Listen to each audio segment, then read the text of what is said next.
Talk to that stranger. Live a little. Small acts of rebellion that bring us together. Because legendary moments start with a light. It's Miller time. Celebrate responsibly. 2026 Miller Brewing Company, Milwaukee, Wisconsin. Drip Drop is doctor-developed, proven fast hydration that helps your body and mind work better. Trusted by firefighters, medical professionals, and over 90% of top college and pro sports teams. Drip Drop is engineered to hydrate faster and more effectively than water alone, with 3 times the electrolytes of leading sports drinks. Stock up now at dripdrop.com and use promo code RADIO20 for 20% off your first order. That's dripdrop.com, promo code RADIO20. Michelle here. Look, in sports, the best teams know when to make their move. Sherwin-Williams is making theirs with their summer sale. We're talking 30% off select paints and stains, or 35% off their new product, Emerald Symmetry, July 17th through the 27th. You know, I've been looking at these studio walls. They could use a little more red. Get that cardinal spirit going. Yeah, I like that. You can order online for delivery or swing by your neighborhood Sherwin-Williams store. Retail sales only. Some exclusions apply. See store for details. Delivery available on qualifying orders. Less than 4 in 10 kids aged 6 through 12 are playing sports regularly. 4 in 10 kids? Let it sink in.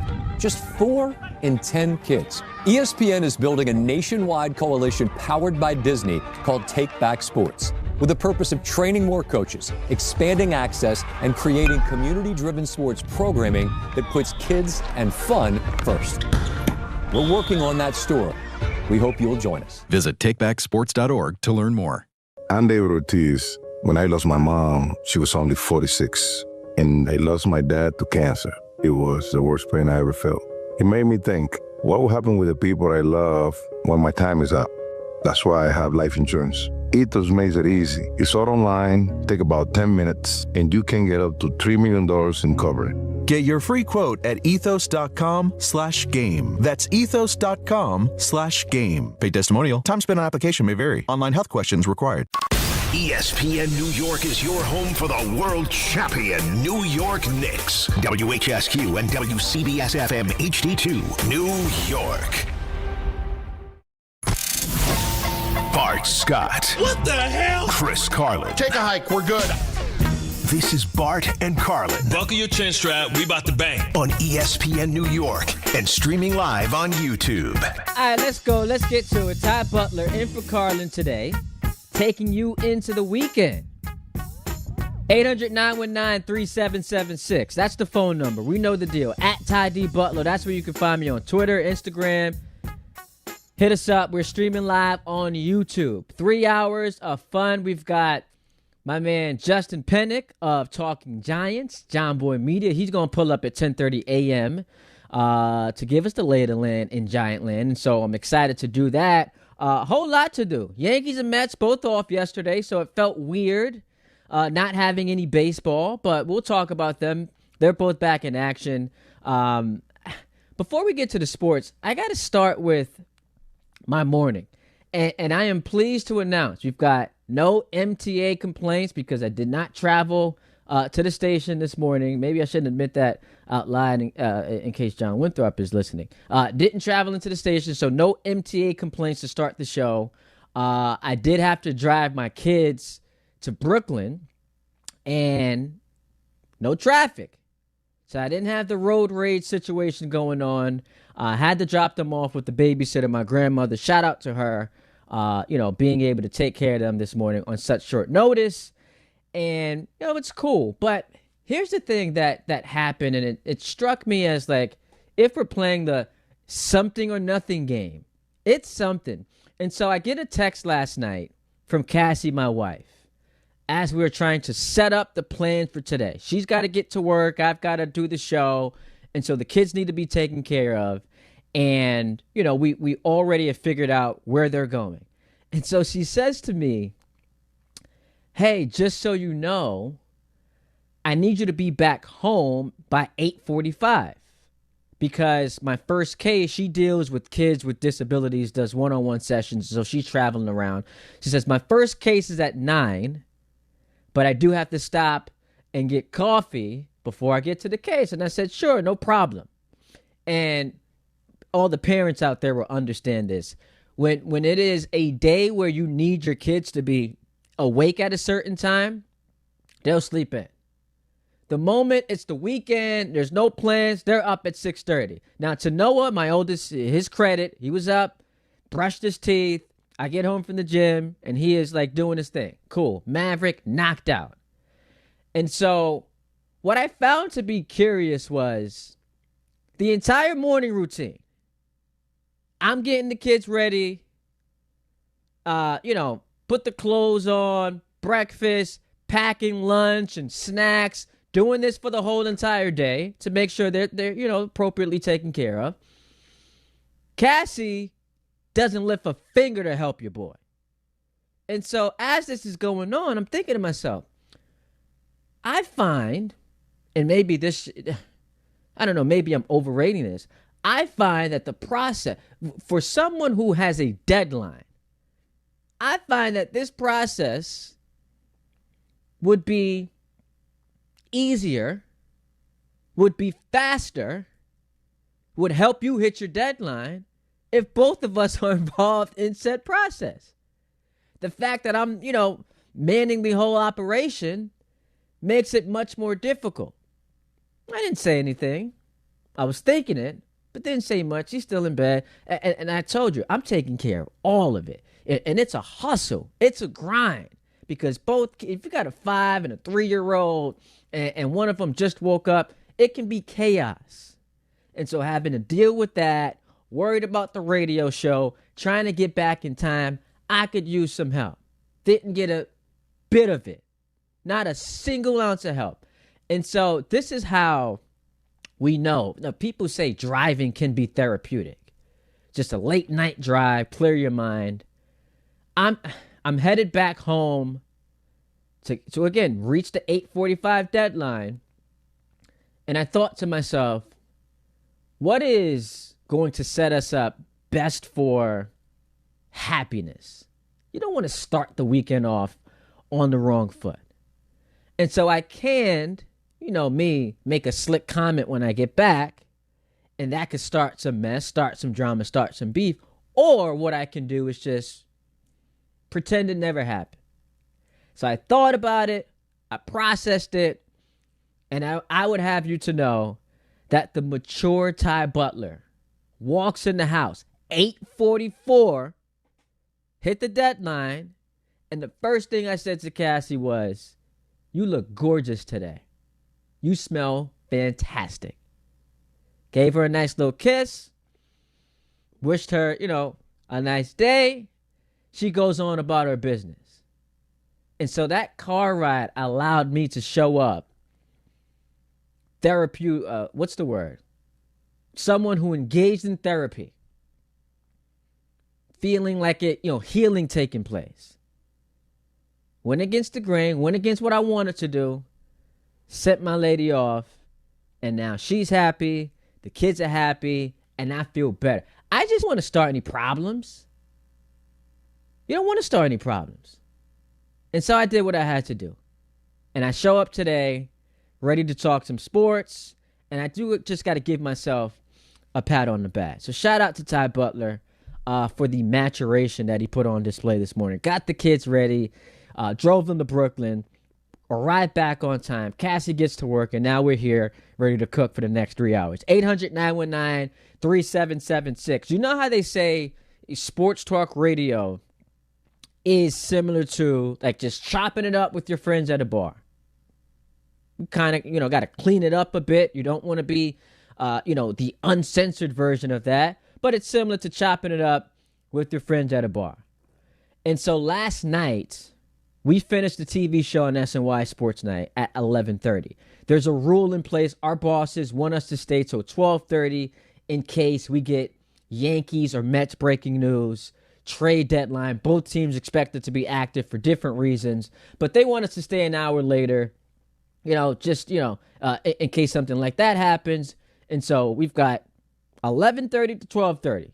We need time to kill, and so how do you do that? We make it bar talk. We've talked about the Yankees. We've spoken ad nauseum about the Mets. The Giants have gotten a lot of love, and so I'm holding court. Just a little temperature check. What's the vibes meter like? I'm surrounded by a couple of Jet fans. And so I asked, okay, how do we think this Jet season is going to go? And, I mean, not all that shockingly, I can't find a single person excited or confident going into the season, and it's depressing. It ranged anywhere from, Aaron Glenn's going to get fired halfway through the year, Frank Reich will come on board, to, I don't know, maybe they win 5 or 6 games. No one seems to be high on this team, or forget being high on them, having any level of excitement whatsoever. So if that person is you, and you are feeling differently headed into the season, call us up, 800-919-3776. I would love to hear from you. And so I wake up this morning, and as I'm preparing for the show, I said, you know what? Maybe it was just the crowd I was around. Maybe I just wasn't around the right people. And so I'm in the gym this morning working out with my boy Max. Shout out to him. We watch a lot of football together. He is, like me, a Jet fan. So I said to him, thoughts on the season, expectations, what do you think? Think they'll be good? And without hesitation, he's like, hell no. And I'm just like, man, like I can't find a circle to go into. I can't find a room anywhere of people expecting just, I don't know, a 7-8 win season from this team. And a couple of weeks ago, when I had expressed how pessimistic I was, there were folks coming at me in the chat, on the phone lines. Ty, this is just that negativity. We don't need that. And I found myself thinking, you know what? Maybe I am being too negative. My man Nick Wright, who does his show on FS1, does his tiers. He puts teams into tiers.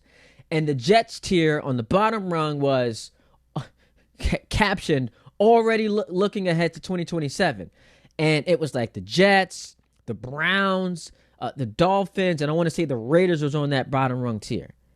And I'm just like, yo, locally, nationally, my friends, my colleagues, I can't find a single person with any level of enthusiasm about this team. And so it brings me here. I don't go into seasons rooting for my favorite teams to tank. Hey, be the worst the league has to offer. That's not my expectation. And I was talking about this with Dave Rothenberg when I hopped on his show with him and Rick, last week. It's just unnatural. Like my instinct is Breece Hall running in for a touchdown. What am I rooting for him to trip and fall and fumble? Of course not. And I'm especially not going into week 1. Hey, you're in Tennessee against the Titans. Let's just lose that game. I don't operate that way. So, of course, I want to have hope. And by the way, Jet fans, because of all the negativity I've been surrounded by, I thought today would be a nice day. It's very gorgeous outside. How about we try to paint a picture of some hope? Shall we? And I know Dina here's laughing at me already. Can Geno Smith be closer to the guy he was in 2022 than he's been his last 3 years? Maybe, because I think that this gets misconstrued. People, when discussing Geno Smith's potential with the Jets, will outline what happened last year. And it's like, well, he led the league in interceptions. He was bad. This is not just a last year Geno Smith description. Last 3 years, he's gotten progressively worse. And as I've pointed out over and over again, my man is on his 3rd team in 3 years. The first of those teams traded him, immediately won the Super Bowl. The second team had, and we forget this, had legitimate expectations going into last year. The Raiders thought that they could be like a fringe playoff team, in the hunt on that December graphic. All this talent, Genty, Bauer. We thought the Raiders could be something. Pete Carroll. How did that year end? Oh, with them getting the number 1 overall pick. And I don't know if you know this. Guys don't, especially later in their career, come to the Jets and all of a sudden revitalize themselves. And so I guess it is the question of, can he just be closer to 2022 than he was last year? Maybe. Now, there have been some years coming in where you knew the Jets just had no chance.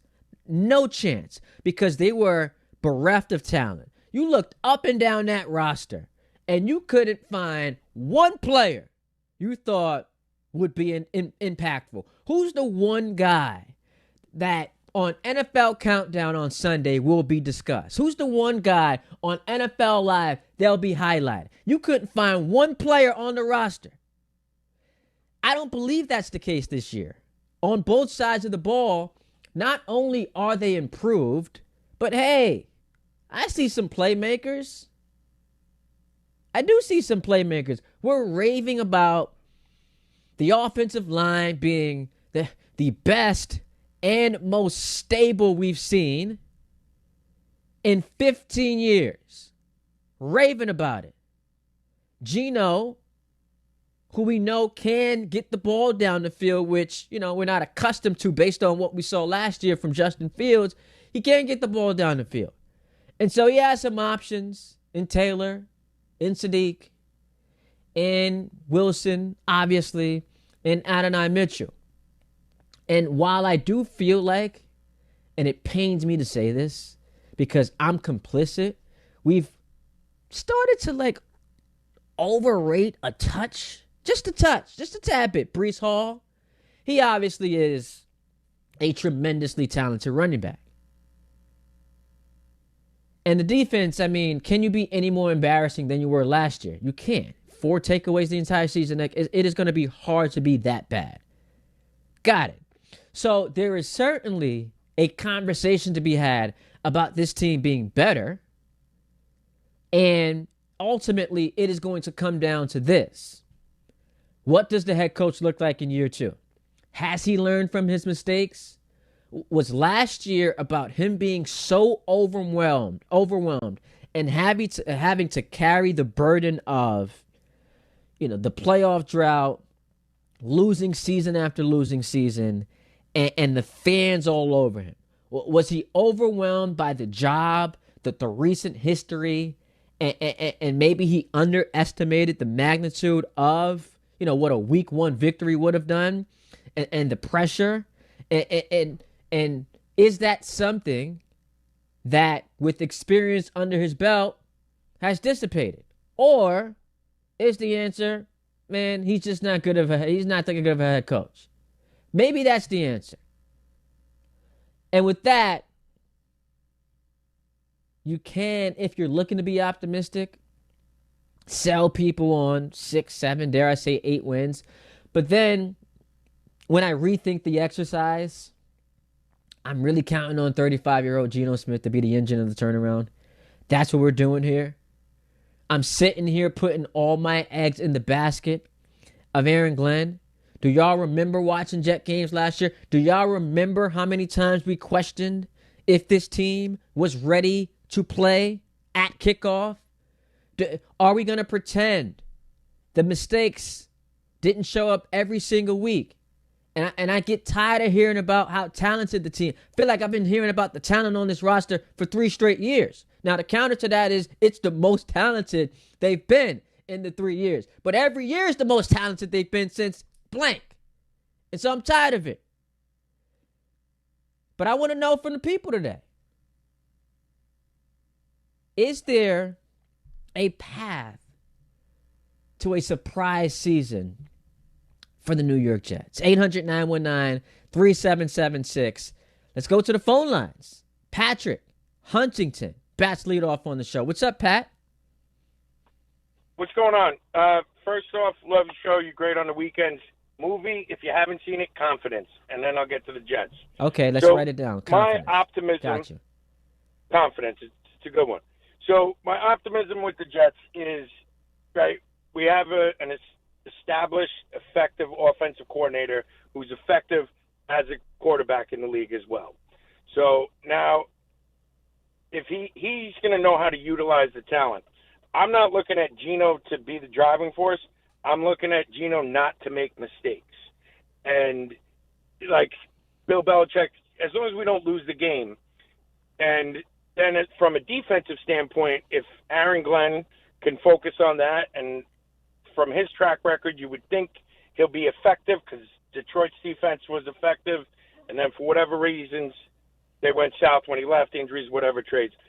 And then if things don't work and we follow the normal Jet formula, and by week 7 we get rid of Aaron Glenn, then we have somebody that's been a good, effective head coach in Reich to move over, and then maybe moving forward he's involved in the quarterback decision, and then you could maybe try and build things. And, am I that optimistic? No, but there are pieces in place that if they, we don't need to change the whole Jet formula. It's just if Woody stops making mistakes, there can be optimism with that.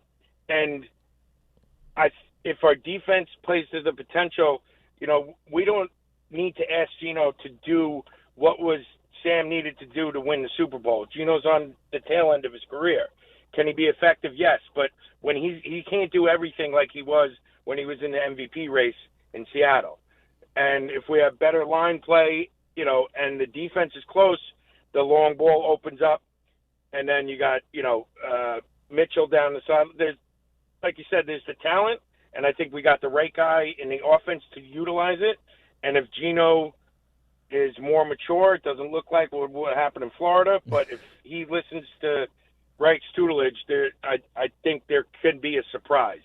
Listen, 9 wins, do I expect it? Go ahead. I appreciate the call, Pat, and shout out to you for the love on the weekend show. We do have First Watchables coming up, 10:30 Sunday. We are breaking down Boomerang. If your plan is built on maybes and ifs, then it tells me there's not a lot of conviction, which you pointed out. I also think that we sometimes misremember the Detroit Lions defense. That was not a good defense. And last we saw Aaron Glenn coaching that defense, they were getting blasted by a rookie quarterback in the opening weekend of the playoffs. Jaden Daniels carved them up. And so it's hard for me to have seen that and then go into last season knowing how awful they were on defense, have confidence on that side of the ball, but I guess it's all you really have. If we're using the whole Frank Reich lifeline, he's been out of the league for a couple years. I don't think all of a sudden he's going to discover something. And honestly, if the Jets stink, they're 2-7, 2-8, 2-9, just leave Glenn there to absorb all the bullets. What are you learning from Frank Reich? You think he's really going to be your next head coach? I'd rather, at that point, when the season's cooked, I'd rather you just continue to lose. Again, I don't start the year with that as an expectation or as that as something that I want, but we get to 2-10, 2-11. Firing the head coach makes no sense. Edgar's in Bloomingdale. What's up, Edgar? What's up, man? You're exactly right. You can't put all the eggs in the basket with Geno Smith. You know what the path is going to be? A miracle. That's going to be the path. Geno Smith cracks his ankle or something. You bring in Clay Kubnik. He saves the day.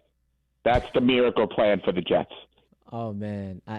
What do you think? I don't like it, Edgar, and I appreciate the call. Cade Klubnik, I would like to see what he looks like this year at some point. And listen, you're 35 years old, Geno Smith. Like, am I, penciling you in for 17 games? Could get hurt. Who knows? But I'd like to see what it looks like. Miracle, maybes, ifs. You guys are answering the question for me that I posed at the top of the show. Not a lot of confidence. Them just being relevant or interesting. Interesting. That's all I'm asking for, Ira in Staten Island. Can I get that later into the year, Ira? Can we get that? Just interesting. Can we check the box of being interesting? I totally guarantee it. And by the way, good job taking care of the wife this morning and your responsibilities. I definitely give you credit for that. As for the Jets, Listen, the bar has been set so low. Do you realize in the last 6 seasons they've won 28 games? That's an average of almost 4.5 games a year. So I do believe that this roster is a 6-7 win type of team. They would probably be better if they had a legit quarterback and a legit head coach. But, I think Gino will do just enough. Hopefully he stays healthy, gives you 17 games. But to your point, if it really goes south and they are 2-7, okay, I want to see if they have a diamond in the rough in Klubnik. Probably not, but let him finish out the year. And if you happen to get a miracle, that's great. And if not, you move on, you change the staff, you get yourself a new head coach, and you get yourself a quarterback next year. But I think this year is going to be interesting because you look at the roster, there's really not many holes except one linebacker spot. That's it. I mean, I don't know what you're going to get out of Jason Sanders as a kicker.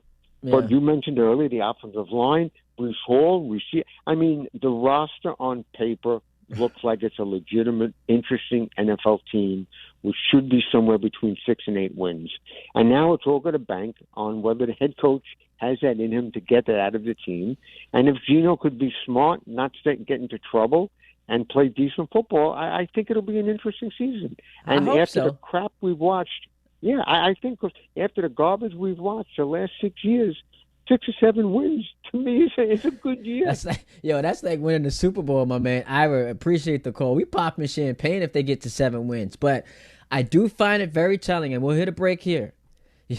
When you say, I think that this team can get to 6 or 7 wins if they have the right head coach or quarterback, that to me is revealing of all I need to know. How many teams in football could say that? Man, if we just had the right head coach quarterback combination, I think we could hover around 500. Tells me you don't think that they have that. I appreciate the call. I see you guys are still online. 800-919-3776. We'll try to hit some comments in the chat as well. We come back. Justin Pennick of Talking Giants, John Boy Media, he's going to hop on. We'll talk some New York Football Giants. They are obviously the more interesting team headed into the season, the more, the team that is slated to have higher expectations. So I'm curious to get his perspective. We'll continue to talk Jets, throw in the Giants as well when we come back. It's Ty Butler filling in for Carlin right here on ESPN New York. Summer's here. People are outside walking more, traveling, going to games, barbecues, the beach, just enjoying life. But if you have joint pain, sciatica, or back pain is still holding you back, you don't have to live like that. I'm Bart Scott, and Dr. J. Shaw at Sandwell Pain is the real deal. Ivy League trained, double board certified with non-surgical treatments that get real results. No cuts, no downtime, no pain medications, just a smart, targeted approach that gets you moving again. Same day or next day appointments are available. Go to SandwellPain.com. Don't let pain steal your summer. Heavy traffic in Brooklyn on the Bell Parkway eastbound by Bay 8th Street. Crash blocking one lane. Accident cleared a little while ago on the southbound FDR Drive by 71st Street. Traffic slow behind that. And Jackie Robinson Parkway eastbound by Forest Park Drive. An accident blocking one lane. Westchester County 287 westbound across Westchester at exit 3 for the Springbrook Parkway. A crash blocking one lane. South Brunswick, New Jersey, south of Route 1. Broken down car right lane by Major Road. Heaviest Hudson River crossing, upper level George Washington Bridge coming into New York. That's all because of construction. I'm Bob Williams on 880 ESPN New York. Miller time. People think it just happens, but that's not true. You know what you got to do? You got to go say hello with some beers. Make the plans. Forget the couch. Go to that thing. Play the game. See them in person. Talk to that stranger. Live a little. Small acts of rebellion that bring us together. Because legendary moments start with a light. It's Miller time. Celebrate responsibly. 2026 Miller Brewing Company, Milwaukee, Wisconsin. D'Agostino Law Bite Back. This is John D'Agostino from D'Agostino & Associates. Did you know Social Security takes money out of every paycheck you earn? Paycheck after paycheck. And you're not supposed to touch that money until you're 67? What if you can't work? What if you need that money now? The system is challenging and most people get denied. That's a fact. D'Agostino & Associates has the experience to win, and we win a lot. If you filed for Social Security disability benefits and were denied, let us appeal. Call us first at 1-800-BITE-BACK. Bite back means fight back. 1-800-248-3222. We'll fight to get you paid. D'Agostino and Associates has offices throughout New York and New Jersey and handles Social Security disability claims and appeals. Remember, if you've been denied, call us first. 1-800-BITE-BACK. That's 1-800-248-3222. D'Agostino and Associates. We win. A lot.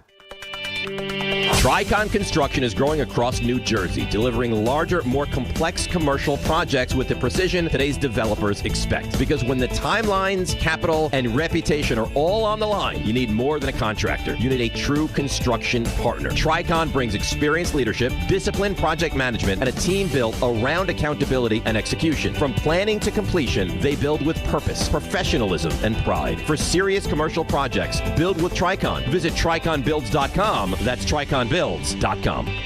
If you're heading into summer without a medical emergency kit, you're taking a risk most people don't think about until it's too late. Summer colds linger and can turn into sinus infections that last for weeks. Getting sick right now before vacation can derail everything. And when you're traveling, finding a doctor and pharmacy is stressful. That's why I ordered a medical emergency kit. It's like having urgent care and a pharmacy right at home. It includes essential prescriptions like amoxicillin and generic Z-Pak to treat a wide range of common and serious illnesses. So if you wake up sick at home or on the road, you already have what you need. No waiting for your doctor, no hours at urgent care, no pharmacy lines, no copays. Just match your symptoms to the right prescription in your guidebook or call their telemedicine doctor standing by. Start on your meds sooner and feel better faster. Every home needs at least one medical emergency kit. Order yours online in minutes and it's shipped to your door. And save $45 with my promo code 880 at urgentcarekit.com/880. That's promo code 880 at urgentcarekit.com/880.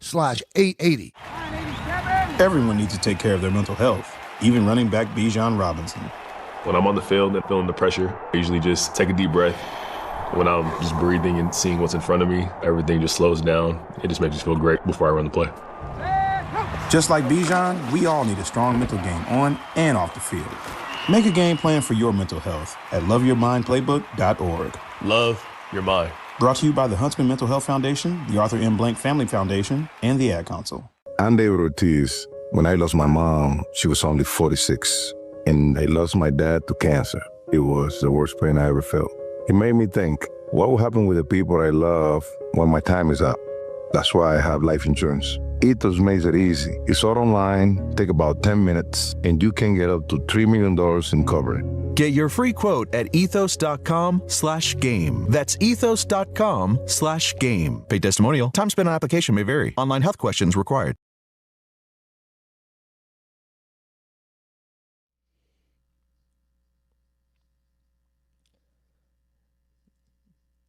All right, Ty Butler in for Carlin today. Let's get to it. Going to 1 o'clock. 800-919-3776. Taking your phone calls. But at this moment, I want to talk some Giants. We started the show talking Jets, but the Giants have understandably more hype going into the season. John Harbaugh, Jackson Dart, the roster. So enhanced expectations from what you were used to. And who better to talk about that to then with my man Justin Pennick of Talking Giants. Does a tremendous job on the podcast. He comes to us via John Boy Media. Justin, it's Ty. What's going on, my man? Ty, what's up? Big news yesterday. Bet you we're going to lead off with that. No, but training camp is next week. I'm excited to get down to West Virginia, spending one final day from home before we get back to it. So I'm pumped to join you. So you're traveling? You are traveling to West Virginia next week? Yeah.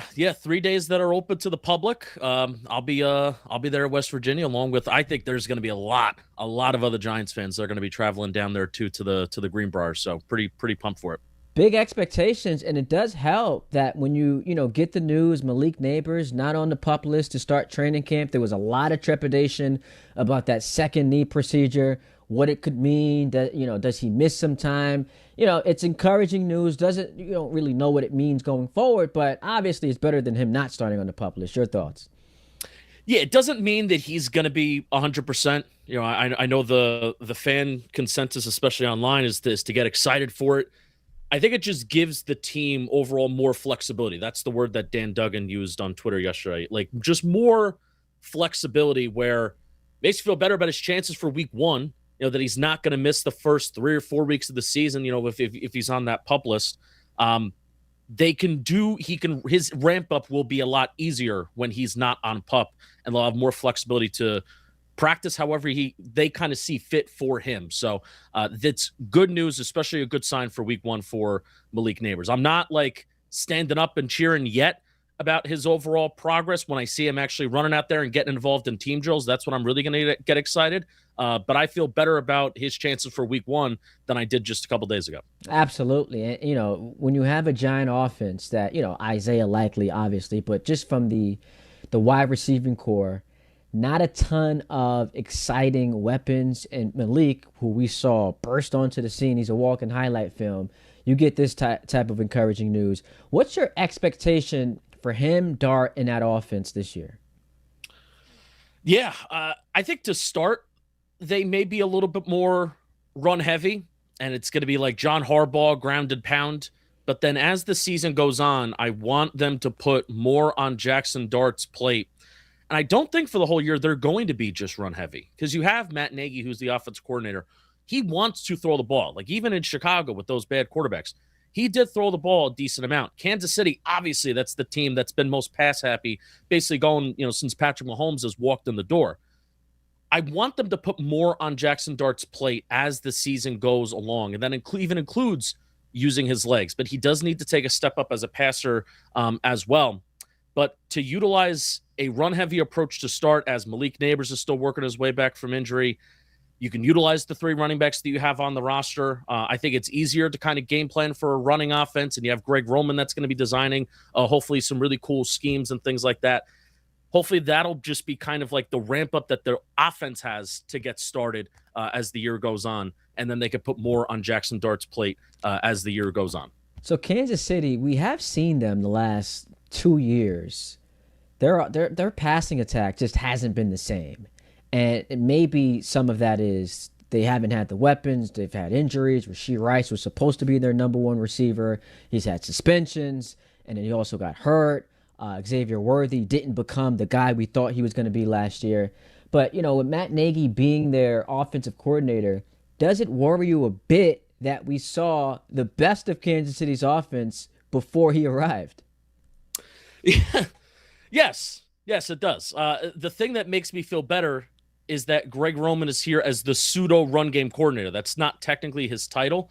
What makes me most concerned about Nagy is the rushing offense, because Kansas City, they had nothing. They were zero explosiveness, zero effectiveness running the ball. Like I remember there was a stat 2 years ago that I pulled up that they led the league in runs between 4 to 9 yards. Okay, so it's good to keep you on schedule, but just zero explosiveness. Yeah. And I think between Tracy, Scadaboo, and especially having Jackson Dart's legs, there is an ability and a potential for this even rushing offense to be slightly explosive. So bringing in Greg Roman makes me feel better about that.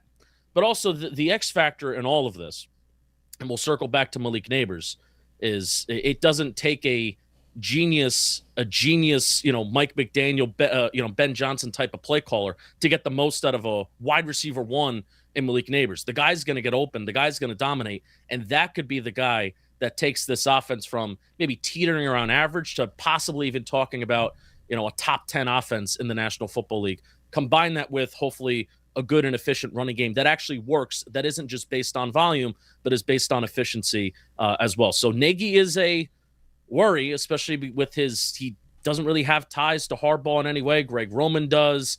Obviously, Jannard Wilson on the defensive side, he has ties to John Harbaugh as well. It was the one kind of outside the park hire that they made. But you even look at Harbaugh does like to hire former head coaches, so it did make sense, but still they never worked with each other. Nagy is a little bit of a worry, but the fact that Greg Roman's here to supplement that rushing offense, I feel a little bit better about it. All right, talking to Justin Pennick of the Talking Giants podcast. So I was having this conversation at SNY last night, and it got a little bit more contentious than I thought. So here's my take, and I don't feel like it's controversial. Jackson Dart starts the year as the worst quarterback in this division. That's with all due respect to him. He had a nice year, 15 touchdowns to 5 picks, and then throwing the rushing touchdowns. I think he had 9 rushing TDs last year. But Jalen Hurts, Super Bowl MVP, finished second in regular season MVP a couple years ago. Dak, I think we all know, Yes, Dallas doesn't do well in the playoffs. Dak's a better quarterback, and Jaden finished 7th in MVP, Offensive Rookie of the Year, was the best quarterback, or was the quarterback on the team that gets the NFC Championship game. So let's just start here. Do you agree with me that Jackson Dart is the worst quarterback in this division, at least to start the season? Yeah.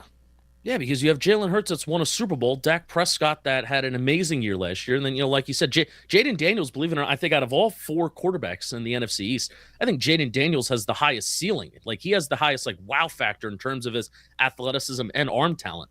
So I think it just goes to show kind of how talented and stacked this division is in some areas. I think the Commanders' roster overall is pretty weak, but the Commanders could still have a good year because Jaden Daniels may just be that dude if he shows what he showed his rookie year. Even though with the bad roster, you can have all 4 of these teams playing good ball at various times this year. So I don't think that – I think that's the correct take that Dart's 4th in this division. All right, so that was setting you up for this question. I'm glad we're on the same page. He starts the year as the worst quarterback in the division. Where does he end up when we're having this same conversation next February?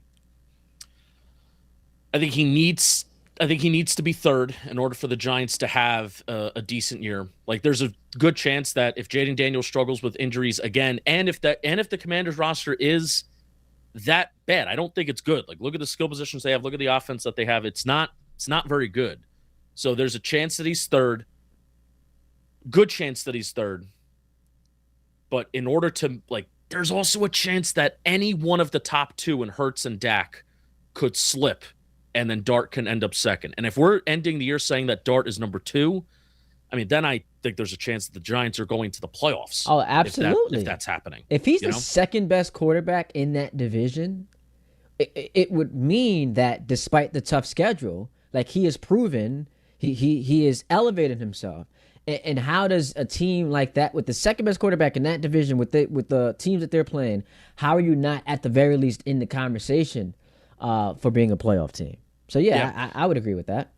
Yeah, I mean, I'm not going to act like there's not questions surrounding the Giants, but there's also questions surrounding all 4 of these teams. I mean, especially the Eagles. With Jeff Stoutland kind of moving on, their offensive line coach that they've had for such a long time, their offensive line is not very healthy. Their defense is going to carry them to at least 8 wins this year because that's how good that Vic Fangio Eagles defense is. But I think the Eagles offensive line, and I know we're talking Giants, but I feel like this is so important to the rest of the NFC East. It's football. We can talk whatever team we want to talk. I think the Eagles offensive line and the health of them. I mean, you had Landon Dickerson that was thinking about retiring at some point. Lane Johnson can miss a few games. They're a different offense when Lane Johnson isn't on the field. Cam Jurgens has also struggled with health too. If their offensive line starts to fall apart health-wise, I think that will have a ripple effect, not just on the Eagles. I think it may have a ripple effect across the entire division because you're going to have other teams that are going to smell blood in the water, being like, this team that is really talented, it's starting to fail and it's starting to have some hiccups. And I think then Jalen Hurts will have hiccups because if that offensive line isn't great, then that means the run game isn't great. And then more is going to be put on Jalen Hurts' plate.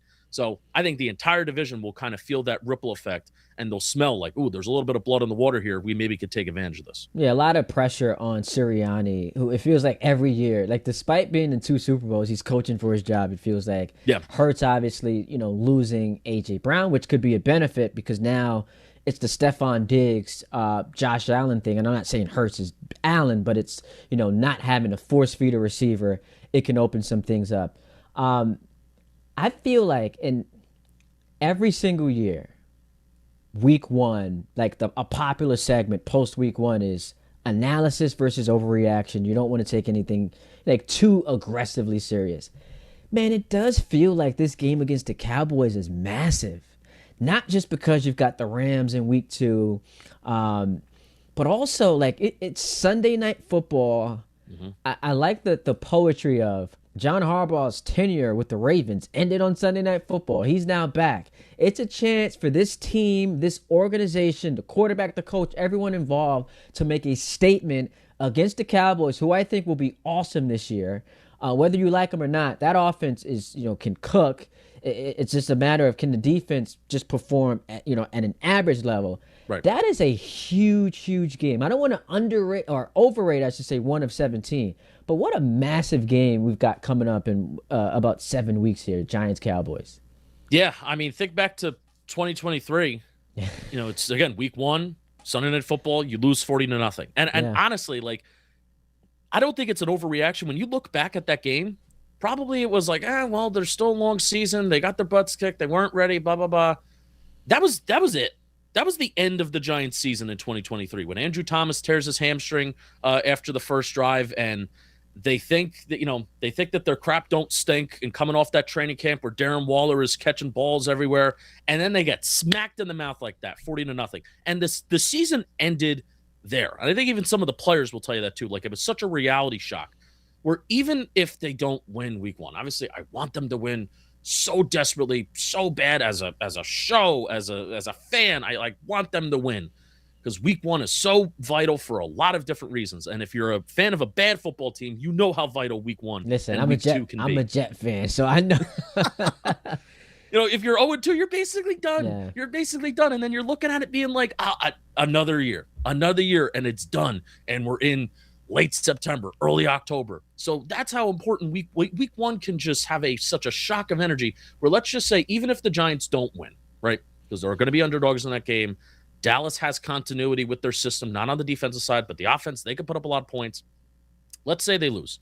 But if they come out and they're competitive, and if they put on a show on national television, the headline stemming away from week 1 won't just be the same old Giants. Mm-hmm. But if they have one of those patented classic 38-35 losses like they had against 2007 against the Patriots, or 2011 against the Packers where they lost 38-35 against those teams, let's just say it's a shootout.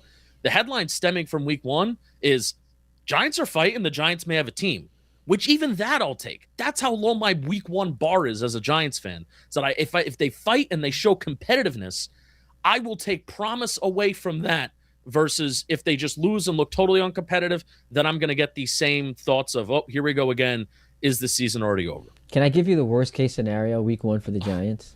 40-0 again? No, I actually and Andrew think Thomas tears his hamstring. That's pretty awful. But blowing a double-digit lead. Because it's the double dose. Back to last year. It's the double dose of the Giants last year, but also part of the reason John Harbaugh got fired with Baltimore. They couldn't stop blowing double-digit leads. And so if the thinking is coming into this season, hey, look at how many games we would have won if instead of having Harbaugh as a head coach, we had Dable, you come out and you once again, psych people into thinking you're going to be good, and you blow a double-digit lead to the Cowboys on Sunday Night Football. I happen to think that's the worst-case scenario. What are some of your biggest concerns coming into the season? Because you mentioned that earlier. You do have some concerns. Yeah, definitely Neighbors, and I feel better about Neighbors and his health, because the ceiling of this offense can just get so much better if Neighbors is there. And then also it's the depth that's behind him too. Darnell Mooney may not have a lot left in the tank, even though he's not even 30 years old yet. I personally think out of the 3 outside wide receivers that are competing for that wide receiver 2 job, that being Darnell Mooney, Malachi Fields, and Darius Slayton, I do think that Darius Slayton, despite him having the chronic drop problem and everybody hates him, I do think he is the best overall wide receiver. He's just got to catch the ball. And for me, like as a fan, a fan that has a podcast and a show that talks Giants all the time, I hate talking about drops. Same thing, like I hate talking about fumbles. Because you want to know what the solution is to me? Just don't fumble and catch the ball. Like, it's so simple. You're a professional. Like, it's so simple for you to do. But seemingly for a lot of these guys that just have a chronic case of the drops in their career, it's seemingly not that simple. So I'm hoping Darius Slayton has a bounce back year, because I do think he can be a wide receiver too, as people shut off their radios. Malachi Fields obviously has some promise too. So the depth behind wide receiver 2, the depth behind Malik Neighbors is a concern. What else is it? And then the secondary. The secondary just has a lot of names. But can they actually hold up? And your Colton Hood maybe possibly be a starting outside corner number 2. Starting corners as rookies always does concern me a little bit. Especially when you're going up against some high-powered offenses this year. Oh yeah. So let's end here. Realistic expectations for the New York Giants. I'm hearing playoffs, double-digit wins. I can't see it, and I'm not. That's not me being a hater. I call it as I see. You're in one of the toughest divisions in football. You've got the NFC West. You've got the AFC West. I can't see double-digit season, and it's less about how I feel about the Giants and more about how I feel about those other teams. So from your vantage point, realistic expectations. 8 wins. Give me 8. The over-under's at 7.5 right now. Give me 8, and it's going to feel great. That almost rhymes. But what's big for the Giants here, you're going to have the first 2 games, which if you can win one of them against Dallas or the Rams, I mean, that's great. Yeah. I mean, that is awesome. But then the next 4, you're going to have, not in this order maybe, you're going to have Tennessee, you're going to have Washington, you're going to have Arizona, and then you're going to have New Orleans. Those are 4 games that you're expected to win, right? I think they should be expected. Like if you're John Harbaugh, if you're the Giants, if you're inside the building, if you're a Giants homer, you're saying, I expect to win against those teams.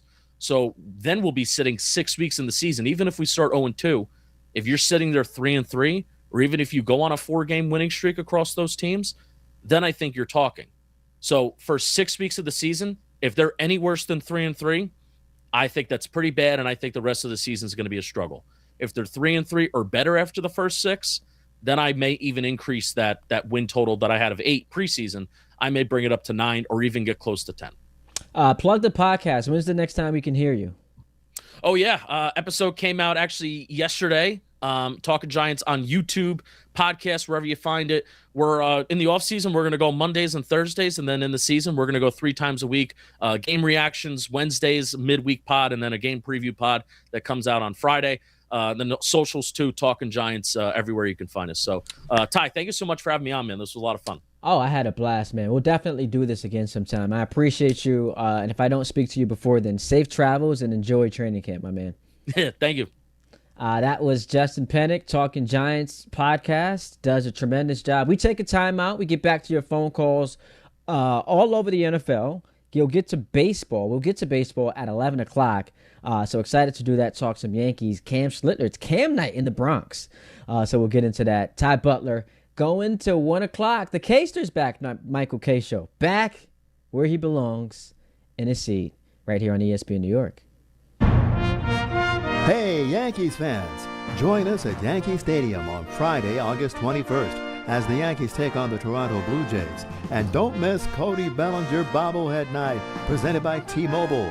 The first 18,000 guests through the gates will take home an exclusive Cody Bellinger bobblehead. Get here early, grab the giveaway, and cheer on the Bronx Bombers. Tickets are available now at Yankees.com/tickets. Calling hard seltzer lovers. Searching for the tastiest seltzer? Look no further. Neutral Vodka Seltzer is absolutely delicious. Made with real vodka and real juice, Neutral keeps it tasty with every sip. With flavors like peach, orange, strawberry, and pineapple, there's something for everyone. Neutral. Keep it tasty. Enjoy responsibly. Copyright 2026 Anheuser-Busch. Neutral flavored vodka and carbonation. 4.5% alcohol by volume. St. Louis, Missouri. At Uline, they know firsthand the road to success is an uphill climb. Uline started in the family basement and through hard work is now North America's most trusted shipping and industrial supplier. They get what it means to have the support of reliable, hardworking partners. So they keep 41,000 items ready to ship. Whether your company is still in a basement office or expanding cross-country, Uline will be there on your road to success. Visit uline.com. Shh, here it comes. Surprise! The people above your catering business are doing major construction, and the drilling is only during business hours. It's so loud. Progressive knows small business owners usually don't like surprises because they cost you money. But a good surprise that could save you money? Getting personalized discounts on a commercial auto quote with Progressive. Also, that isn't powdered sugar on the floor. It's plaster from your ceiling. Surprise yourself. See if you can save in as little as 8 minutes at ProgressiveCommercial.com. Progressive Casualty Insurance Company and Affiliates. Discounts not available in all states or situations. Drip Drop is doctor-developed, proven fast hydration that helps your body and mind work better. Trusted by firefighters, medical professionals, and over 90% of top college and pro sports teams. Drip Drop is engineered to hydrate faster and more effectively than water alone, with 3 times the electrolytes of leading sports drinks. Stock up now at dripdrop.com and use promo code RADIO20 for 20% off your first order. That's dripdrop.com, promo code RADIO20. We expect our information in real time. US Med carries continuous glucose monitors, which provide real-time readings of blood glucose levels. US Med is an approved provider for Medicare and over 500 private insurers. So call 888-665-0696 today for a free insurance and Medicare benefits check as easy as... That's 888-665-0696. Indeed presents hires you can't afford to get wrong, like head administrator for a state-of-the-art surgical center. What can I do for you, Doc? We need to talk about the lights. Ah, the mood lighting, relaxing, right? Much better than those old hospital vibes. A hospital's supposed to have hospital vibes. You seem tense. Let's dim the lights a bit. This is the time for sponsored jobs. This is what happens when you don't sponsor your job on Indeed. Next time, get matched with quality candidates with Indeed-sponsored jobs. Visit Indeed.com/hire now and sponsor your job today. Congratulations, New York. The Knicks did it. Through battle after battle, they dominated to become this year's NBA champions. Day in and day out, the hard work paid off, and you were there every step of the way. Enjoy the crown. Own it, because this year is your year. A part of your legacy that will never be forgotten. So celebrate this moment, show your pride, and shop the largest selection of official NBA gear at NBAstore.com. A Fanatics experience. It's amazing how many people are so misinformed, including those at our very radio station. And I love them. Jefferson chimes in. Impossible for it to be Cam Knight in the Bronx when the Yankees are in Philadelphia. I don't know if you know this, man, but we here in New York City are so excited about our sports teams, we're holding watch parties. So it might be a watch party in the Bronx. I didn't say at the stadium. I just said in the Bronx. Yankees have kind of righted the ship post-June swoon. And so you've got Fried and Cole both back healthy, looking fantastic. And Cam's been the ace. And so people are excited. Jefferson. So yeah, it's Cam Knight in the Bronx because they might be throwing a little watch party. Appreciate you chiming in on the show. Yeah, the Yankees are in Philadelphia this weekend for a 3-game series against the Phillies. Zuffa Boxing makes it its New York City debut on Sunday. That's this Sunday, July 26th, live from Infosys Theater at Madison Square Garden with a can't-miss double main event. Brooklyn's own Edgar Berlanga. Is he from Bushwick? I think he's from Bushwick. Shout out to him. Takes on Stephen Butler, no relation, in a 10-round super middleweight showdown. Plus, undefeated former super lightweight world champion Richard Hitchens faces Ricardo Salas in a 12-round welterweight bout. If you want to be there, it's pretty simple. ESPN New York has your chance to win tickets. Just open the ESPN New York app, find the contest tile, and submit your entry. Don't miss this huge night of boxing brought to you by Madison Square Garden. Get your tickets now at Ticketmaster.com. And so Zuffa Boxing taking place this Sunday. Let's squeeze in Joe from North Carolina. He wants to chime in on the show. What's up, Joe? Good morning, Ty. Love your show. You're doing amazing. Appreciate you, man. The way you handled this morning was fantastic concerning your family. Got it, but you screwed up, dude. Oh, no. What happened? Oh, yeah. The way you screwed up was what you think should stay in your mind. Oh. Don't put it out so she can hear and listen to what you were thinking. Oh, when you man. get home, ignore it, bring a dozen roses, or find somebody at the job you can blame it on. Man, you're Does right. that make sense? No, you're right, Joe, and I appreciate the call. Something tells me that publicizing like unfortunate marital affairs is not the best way to go about things, especially when you're trying to like have it swept under the rug.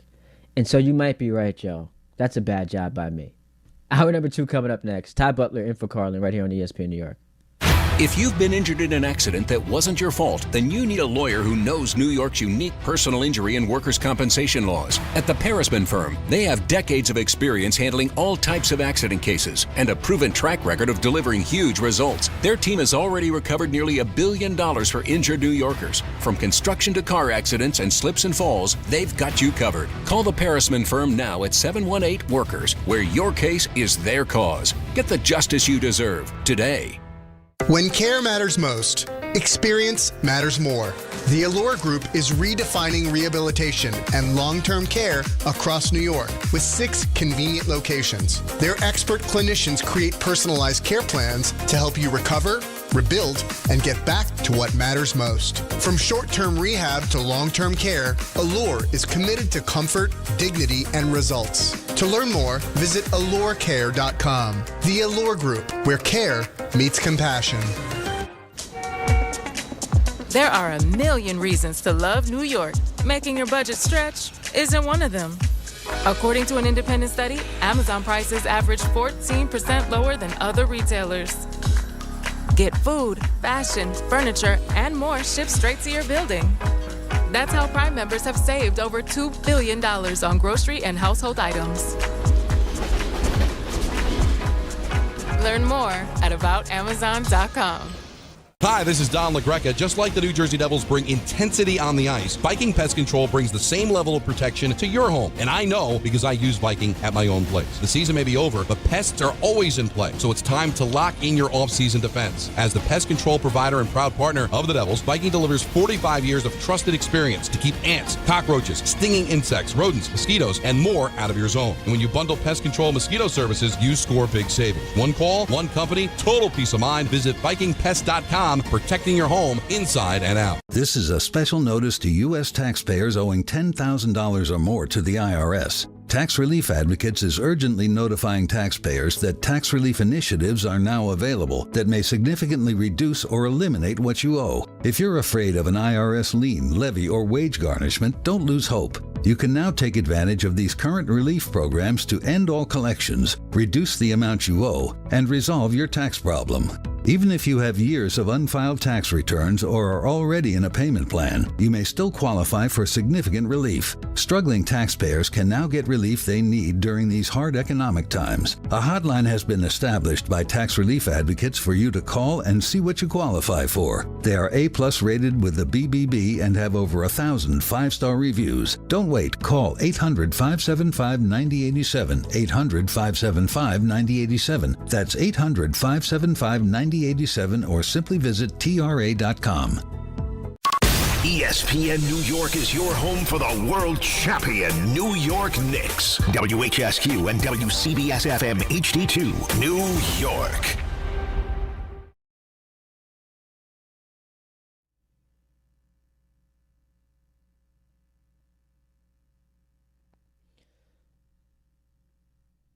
All right, Ty Butler in for Carlin.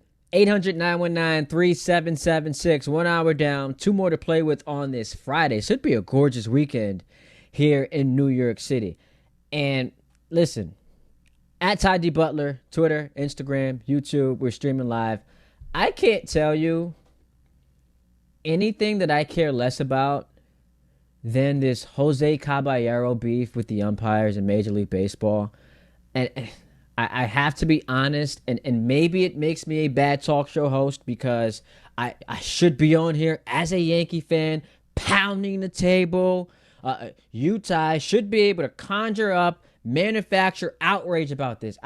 This is like not on my radar at all. I saw it happen. I was annoyed about it in a moment, and I've since moved on. Now, is it fair for Major League Baseball to institute a rule and not, alert the teams that said rule has been instituted? No, it's not fair. But since then, I've moved on. I don't care about what Aaron Boone has to say about it. I don't care about what Caballero has to say about it. They're out to get him. This, to me, is such a non-story. I can't find it in myself to be screaming to the mountaintops. I'm not doing multiple segments breaking down a guy violating a pitch clock violation. I just can't do it. That's not, I can't. That's not in my nature. And if it makes me a bad talk show host, if it makes me a bad Yankee fan because I should be up in arms, then so be it. I just have no interest in it. It is such a baseball story. And I rip baseball a lot. And part of it is because baseball was my first love. And so you are always going to be hardest on your first child, if that's the appropriate analogy. But, man, I just don't find this story interesting. Here is a perfect example of we desperately need football to get going. Because if I'm being true to myself, cannot sit here and spend multiple segments breaking down a pitch clock violation. And now the person who was on the receiving end of the violation, he's beefing with I can't do it. Did he engage or not engage before 8 seconds? Guys, I'm not doing it. I've got zero appetite for it. Now, this only becomes a story if post-incident we're running into the same issues, and now the Yankees are operating at a disadvantage because here is a massive game. And he gets a strike called, and now they end up losing. And again, it's controversial. Sure. As of right now, I don't have the energy. I don't have the interest. There's way too much going on. I was interested. And when it comes to like rules, I was into the whole Manfred when he just kind of floated out there. Hey, and I don't remember if this was like the ninth inning or extra innings. Hey, should teams be allowed to pick who they want to, come up to the plate? Just forget the batting order. Judge, I want you up there. I was interested in that. Folks got all mad because, they're getting their feelings when it comes to the history of baseball and how it affects the stuff. That stuff I can get into. This, Caballero's got a statement. He put out a statement. He feels disrespected. Man, is this a real story? It's headline after headline. I just can't do it. I'm sorry, guys. I can't do it. What I'm more interested in is this. When you watch Garrett Cole and Max Fried dominate the way that they did on Wednesday against the second best offense in baseball, how are you not all in at the deadline? How is it that you can be operating with a lack of urgency? How is there any other thought than, hey, let's invest the most possible in this team? So we're told Stanton, who's been out with a calf injury since April, we're told he's coming back. And we know he rakes in October. It would appear Judge will be back at some point. Now, I've got some questions about whether or not he is going to come back and remain healthy. I don't know, man. You got a rib injury. Something tells me that 2 straight months of swinging is not going to exactly help that rib heal. But we'll see. It would be a dereliction of duty if this Yankee front office watched what this team is on paper and how they have performed post-June swoon and not give them everything that they have to go out there and get major upgrades wherever deemed necessary. And wherever it is deemed necessary, in my eyes, is that offense is a mess. That offense stinks. And they have been saved by some late inning magic. Should have lost all 3 against Washington. If not for one of the worst bullpens we've ever seen, the Yankees go to Washington and get swept. Might have lost, what was that? Monday night?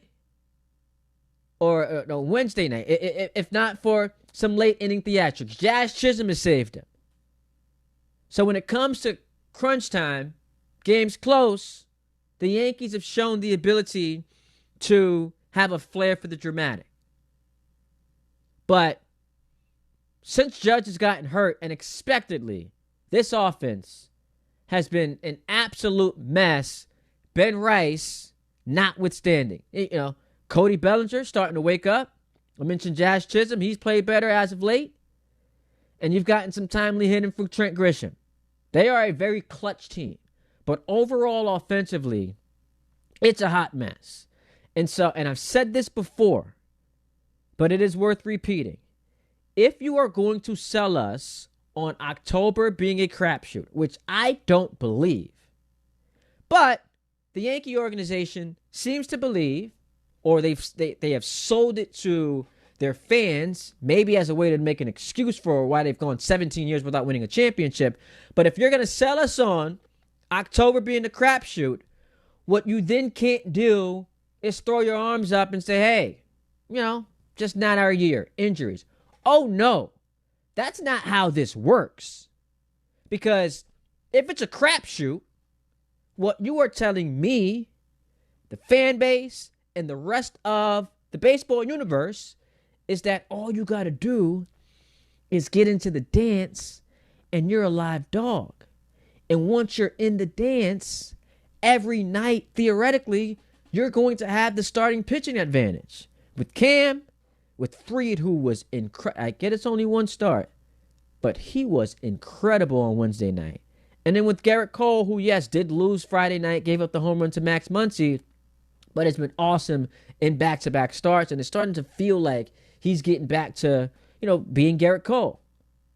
So, in theory, you go into every playoff series with, at bare minimum, the starting pitching advantage. How many teams can throw a Garrett Cole into Game 3? You've got the advantage in the starting pitching department.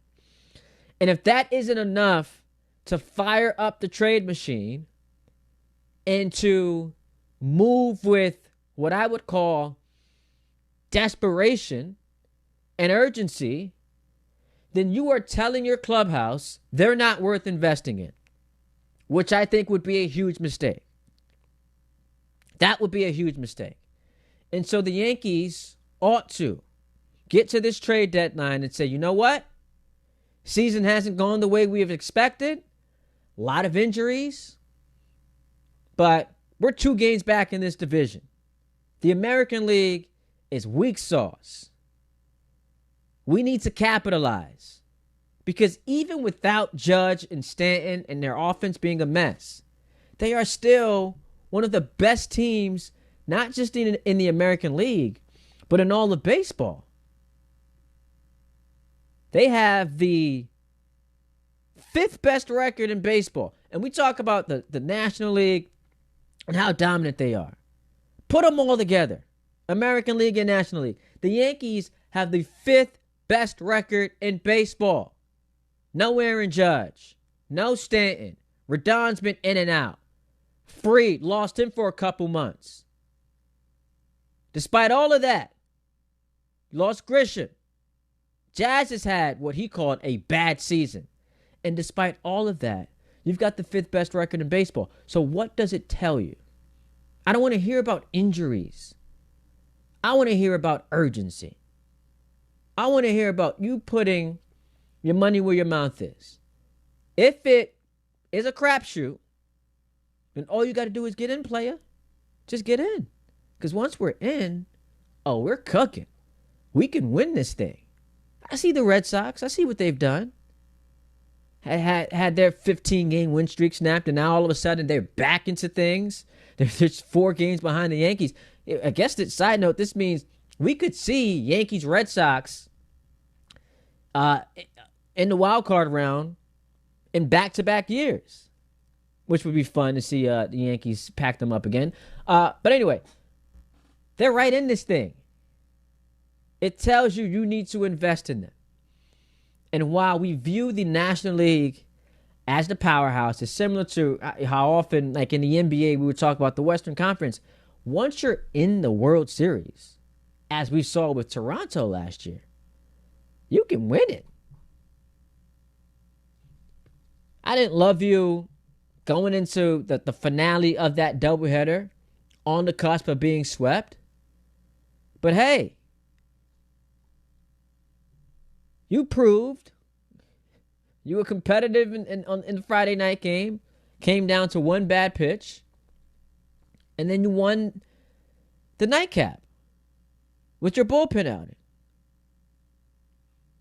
And so I expect the Yankees to be wheeling and dealing at the deadline. Reports say Mason Miller looks like he's going to get traded. Yankees need to be in the market for him. I don't want to hear about some Will Warren in the bull. Will Warren, fine pitcher. I like what I've seen from him.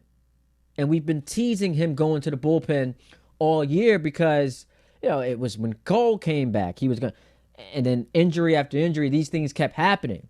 And so it had to prolong his shelf life in that rotation.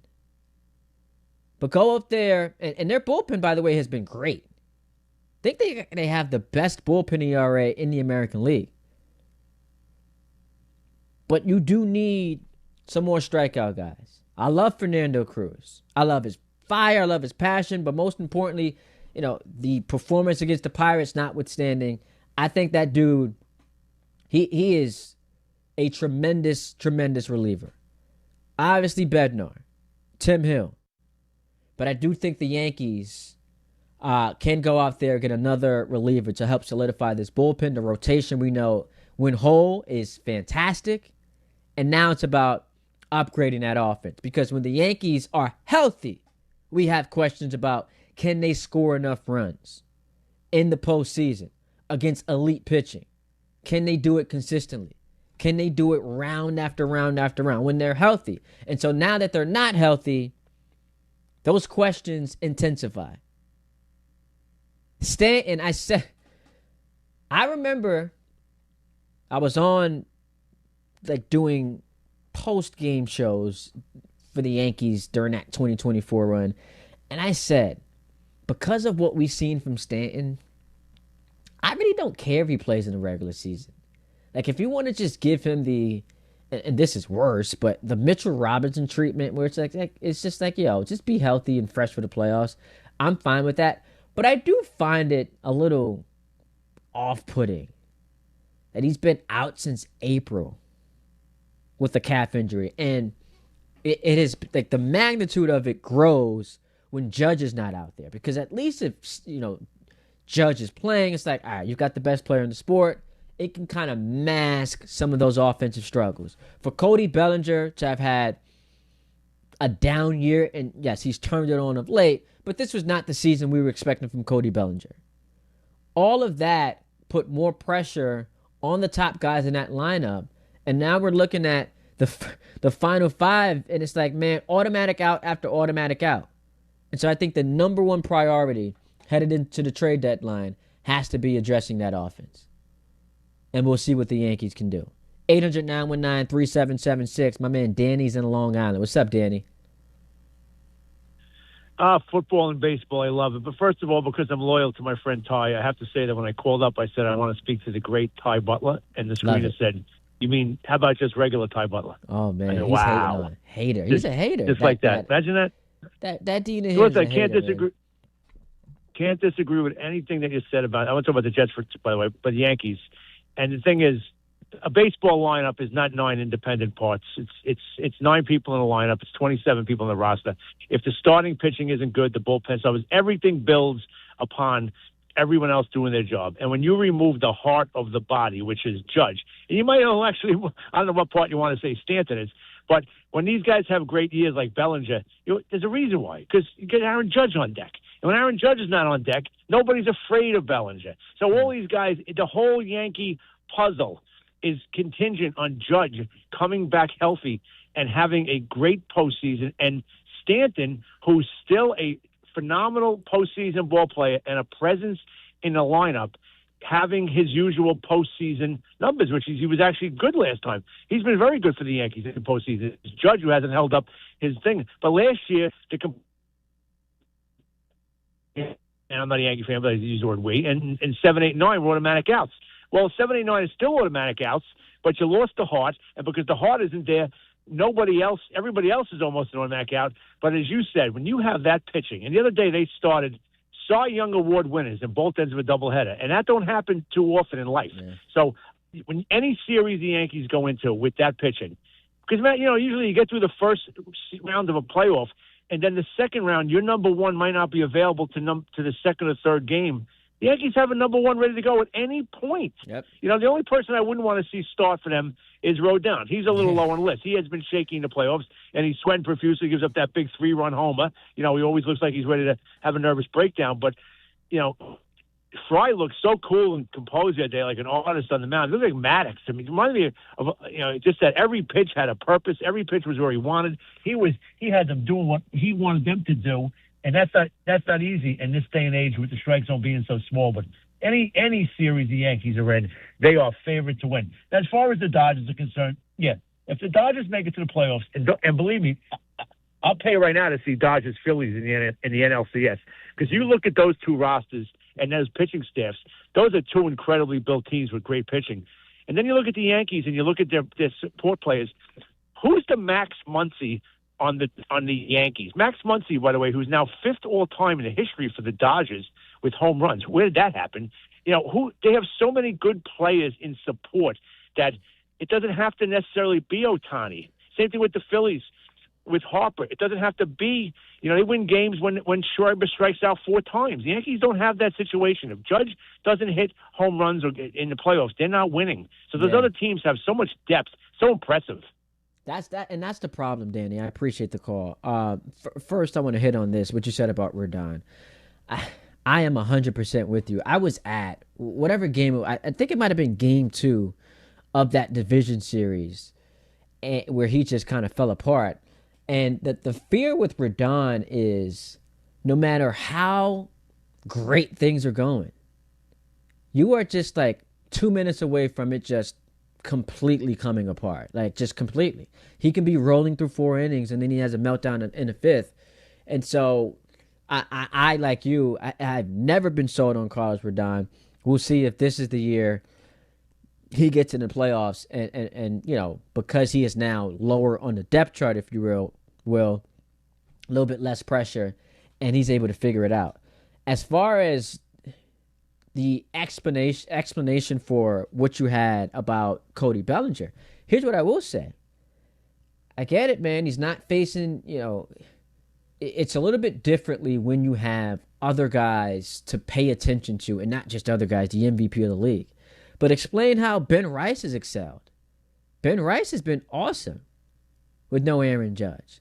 And so that's not an excuse for Cody Bellinger to not deliver. The Yankees gave you a 5-year, $162.5 million contract this past offseason to come in here and ball. And look, he was the All-Star Game MVP, but throughout the regular season, he has been largely underwhelming.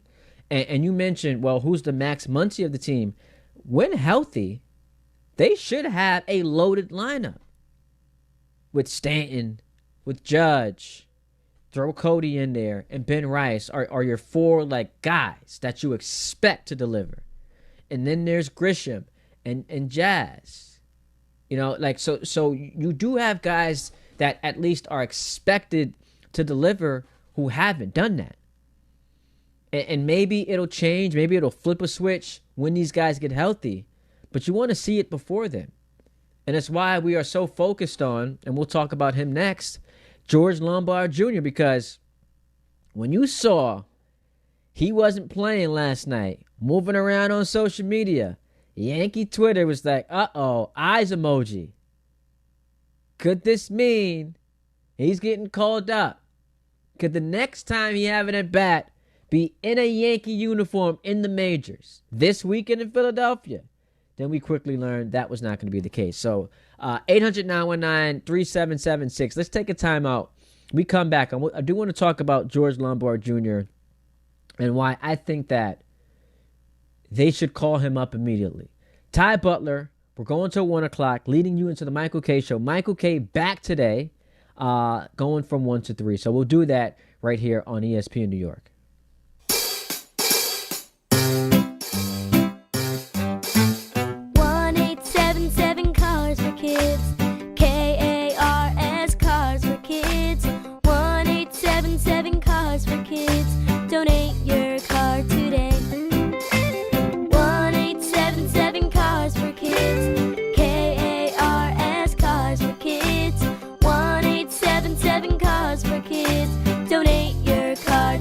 Ready to get rid of that old car? Donate it to Cars for Kids. Call 877-CARS-4-KIDS to speak to a friendly live agent. Donation is super easy, and your car can be picked up as soon as tomorrow. Go to carsforkids.org now or call 877-CARS-4-KIDS to donate your car today. 1-877-CARS-FOR-KIDS. KARS Cars for Kids. 1-877-CARS-FOR-KIDS. Did you know you can donate real estate too? Go to carsforkids.org. That's cars with a K. Calling hard seltzer lovers. Searching for the tastiest seltzer? Look no further. Neutral Vodka Seltzer is absolutely delicious. Made with real vodka and real juice, Neutral keeps it tasty with every sip. With flavors like peach, orange, strawberry, and pineapple, there's something for everyone. Neutral. Keep it tasty. Enjoy responsibly. Copyright 2026 Anheuser-Busch. Neutral flavored vodka and carbonation. 4.5% alcohol by volume. St. Louis, Missouri. Monkey Sports, built by players for players, is your one-stop shop for hockey, baseball, lacrosse, and more. Find top-name equipment and expert in-store services like sharpening, break-ins, and relacing. Shop in-store at Monkey Sports in Farmingdale or Woodbridge or online for all the top brands. Whatever your sports, Monkey Sports gets you game ready fast. Monkey Sports, where athletes shop. Okay, girls, ready to go? Yeah! Mom, I'm hungry. Can I have a snack? Me too, Mommy. You want a snack? Yeah! Got it? Children learn from our behaviors. Mommy, can you open this, All right, hold on 1 second. Okay. Okay, here. Thank you. They learn what is okay from the adults they see. Mommy, are you on your phone? If you're a distracted driver, chances are they will be too. What kind of driver are you raising? Funded by the Governor's Traffic Safety Committee. Fans, arrive early at Yankee Stadium on Saturday, August 8th for the 78th Annual Old Timers Day presented by Fresh Direct. See Yankees legends put on the pinstripes again and take the field at Yankee Stadium. Relive memories of your favorite former Yankees and make new memories with your family. After the Old Timers Day ceremony and game conclude, stick around to see your Bronx Bombers take on Atlanta. Get your Saturday, August 8th Old Timers Day tickets presented by Fresh Direct at yankees.com/tickets today. We expect our information in real time. US Med carries continuous glucose monitors, which provide real-time readings of blood glucose levels. US Med is an approved provider for Medicare and over 500 private insurers. So call 888-665-0696 today for a free insurance and Medicare benefits check as easy as... That's 888-665-0696. My name is Whitney Allen, and I'm a widow. My husband, Ryan, died. We never thought we'd ever have to use life insurance, but the unexpected happened. With Ethos, signing up was fast and 100% online. You can get a quote in seconds, apply in minutes, and get same-day coverage. No medical exams, and you can get up to $3 million worth of coverage. I'm grateful we were prepared. Get your free quote at ethos.com/play. That's ethos.com/play. Paid spokesperson. Time spent on application may vary. Online health questions required. This is the Michael K. Show. You might all disagree with me on this. 7th game of the World Series. The Yankees have to win to be champions. Every single one of their starting pitching is available. I could choose between Garrett Cole, a former Cy Young Award winner. I could choose between Max Fried, Carlos Rodon, Will Warren, Ryan Weathers, or Cam Slittler. There's one guy on the staff that's dominant and great, and that's Slittler. The Michael K. Show, weekdays at 1 on ESPN New York and streaming live on YouTube. Presented by the Parisman Firm.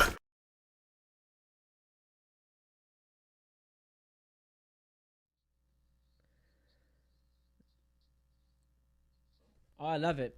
Ty Butler, we go to 1 o'clock. 800-919-3776. So, George Lombard Jr., big talk on the internet yesterday because it was announced he was not in the lineup in AAA. And so Yankee fans had the eye emojis ready to roll out. And it caught all of our attention because they're getting nothing from shortstop. We're tired of the Anthony Volpe experience. That's cooked. I think that because of Volpe's struggles, it made the fan base overrate Caballero.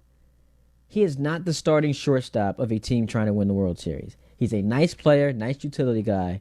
get in the box before 8 seconds. He's not the starting shortstop of a team that is serious about winning a championship. And so we keep entertaining this whole when's Lombard Jr. coming up. And if you look at how he's just been raking lately, 11 for 20, 3 home runs, 3 doubles, 5 walks, since returning from injury. Overall, he's been fantastic. 68 games hitting 281. It's like, all right, it's about time you bring him up. And I guess my question would simply be, what's the holdup? If the plan is he is going to be your shortstop the rest of the season, why not give him ample opportunity to get comfortable and show you what he can do? And adding to that, like the pattern we see from Lombard Jr. has been, once he gets called up to whatever the next level is, he initially struggles. And so I'd be more inclined to bring him up as soon as possible so that when that initial struggle happens, we still have time to get him ready for the postseason. Now, I expect that post-deadline, if there is no shortstop that they trade for, he'll be here. I guess the other option, and this is far less likely in my opinion, but he can be dangled around in some trade rumors. And so do you want to expose yourself if you're the Yankees to him coming up, struggling, and now his trade value decreases even a tad? But again, I don't think that that's the likely scenario. I suspect that once we get past the deadline, assuming the Yankees don't trade for a shortstop, he is going to be starting August 3rd, August 4th. And I'm excited because whenever you start getting guys back, and we saw it with Cole, had it with Fried, I guess we'll get, to some degree, we'll get that with Rodon.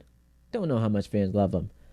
Whenever you have guys, obviously Judge and Stanton, guys returning from injury, or players coming up and we see them for the first time, happened with Dominguez, it just injects some life into what is a long season.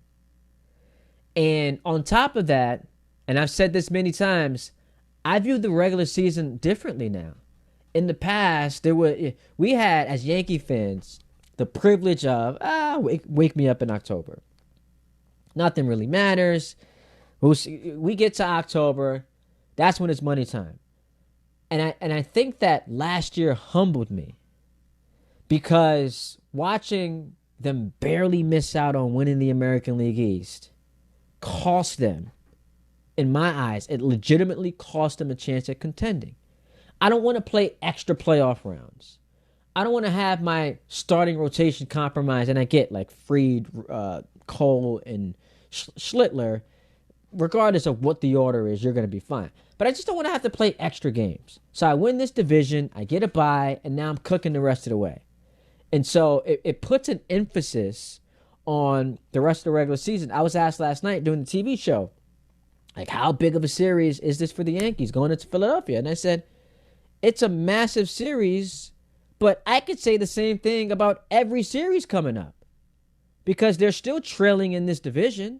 And I think that they will end up winning it. But they're trailing in this division, and to whatever degree it matters, it's a bit of a litmus test. You're playing good teams. We saw them against the Dodgers coming out of the break, lose 2-3. They didn't respond by beating the Pirates, who are halfway decent, 2-3. So now you're in Philadelphia.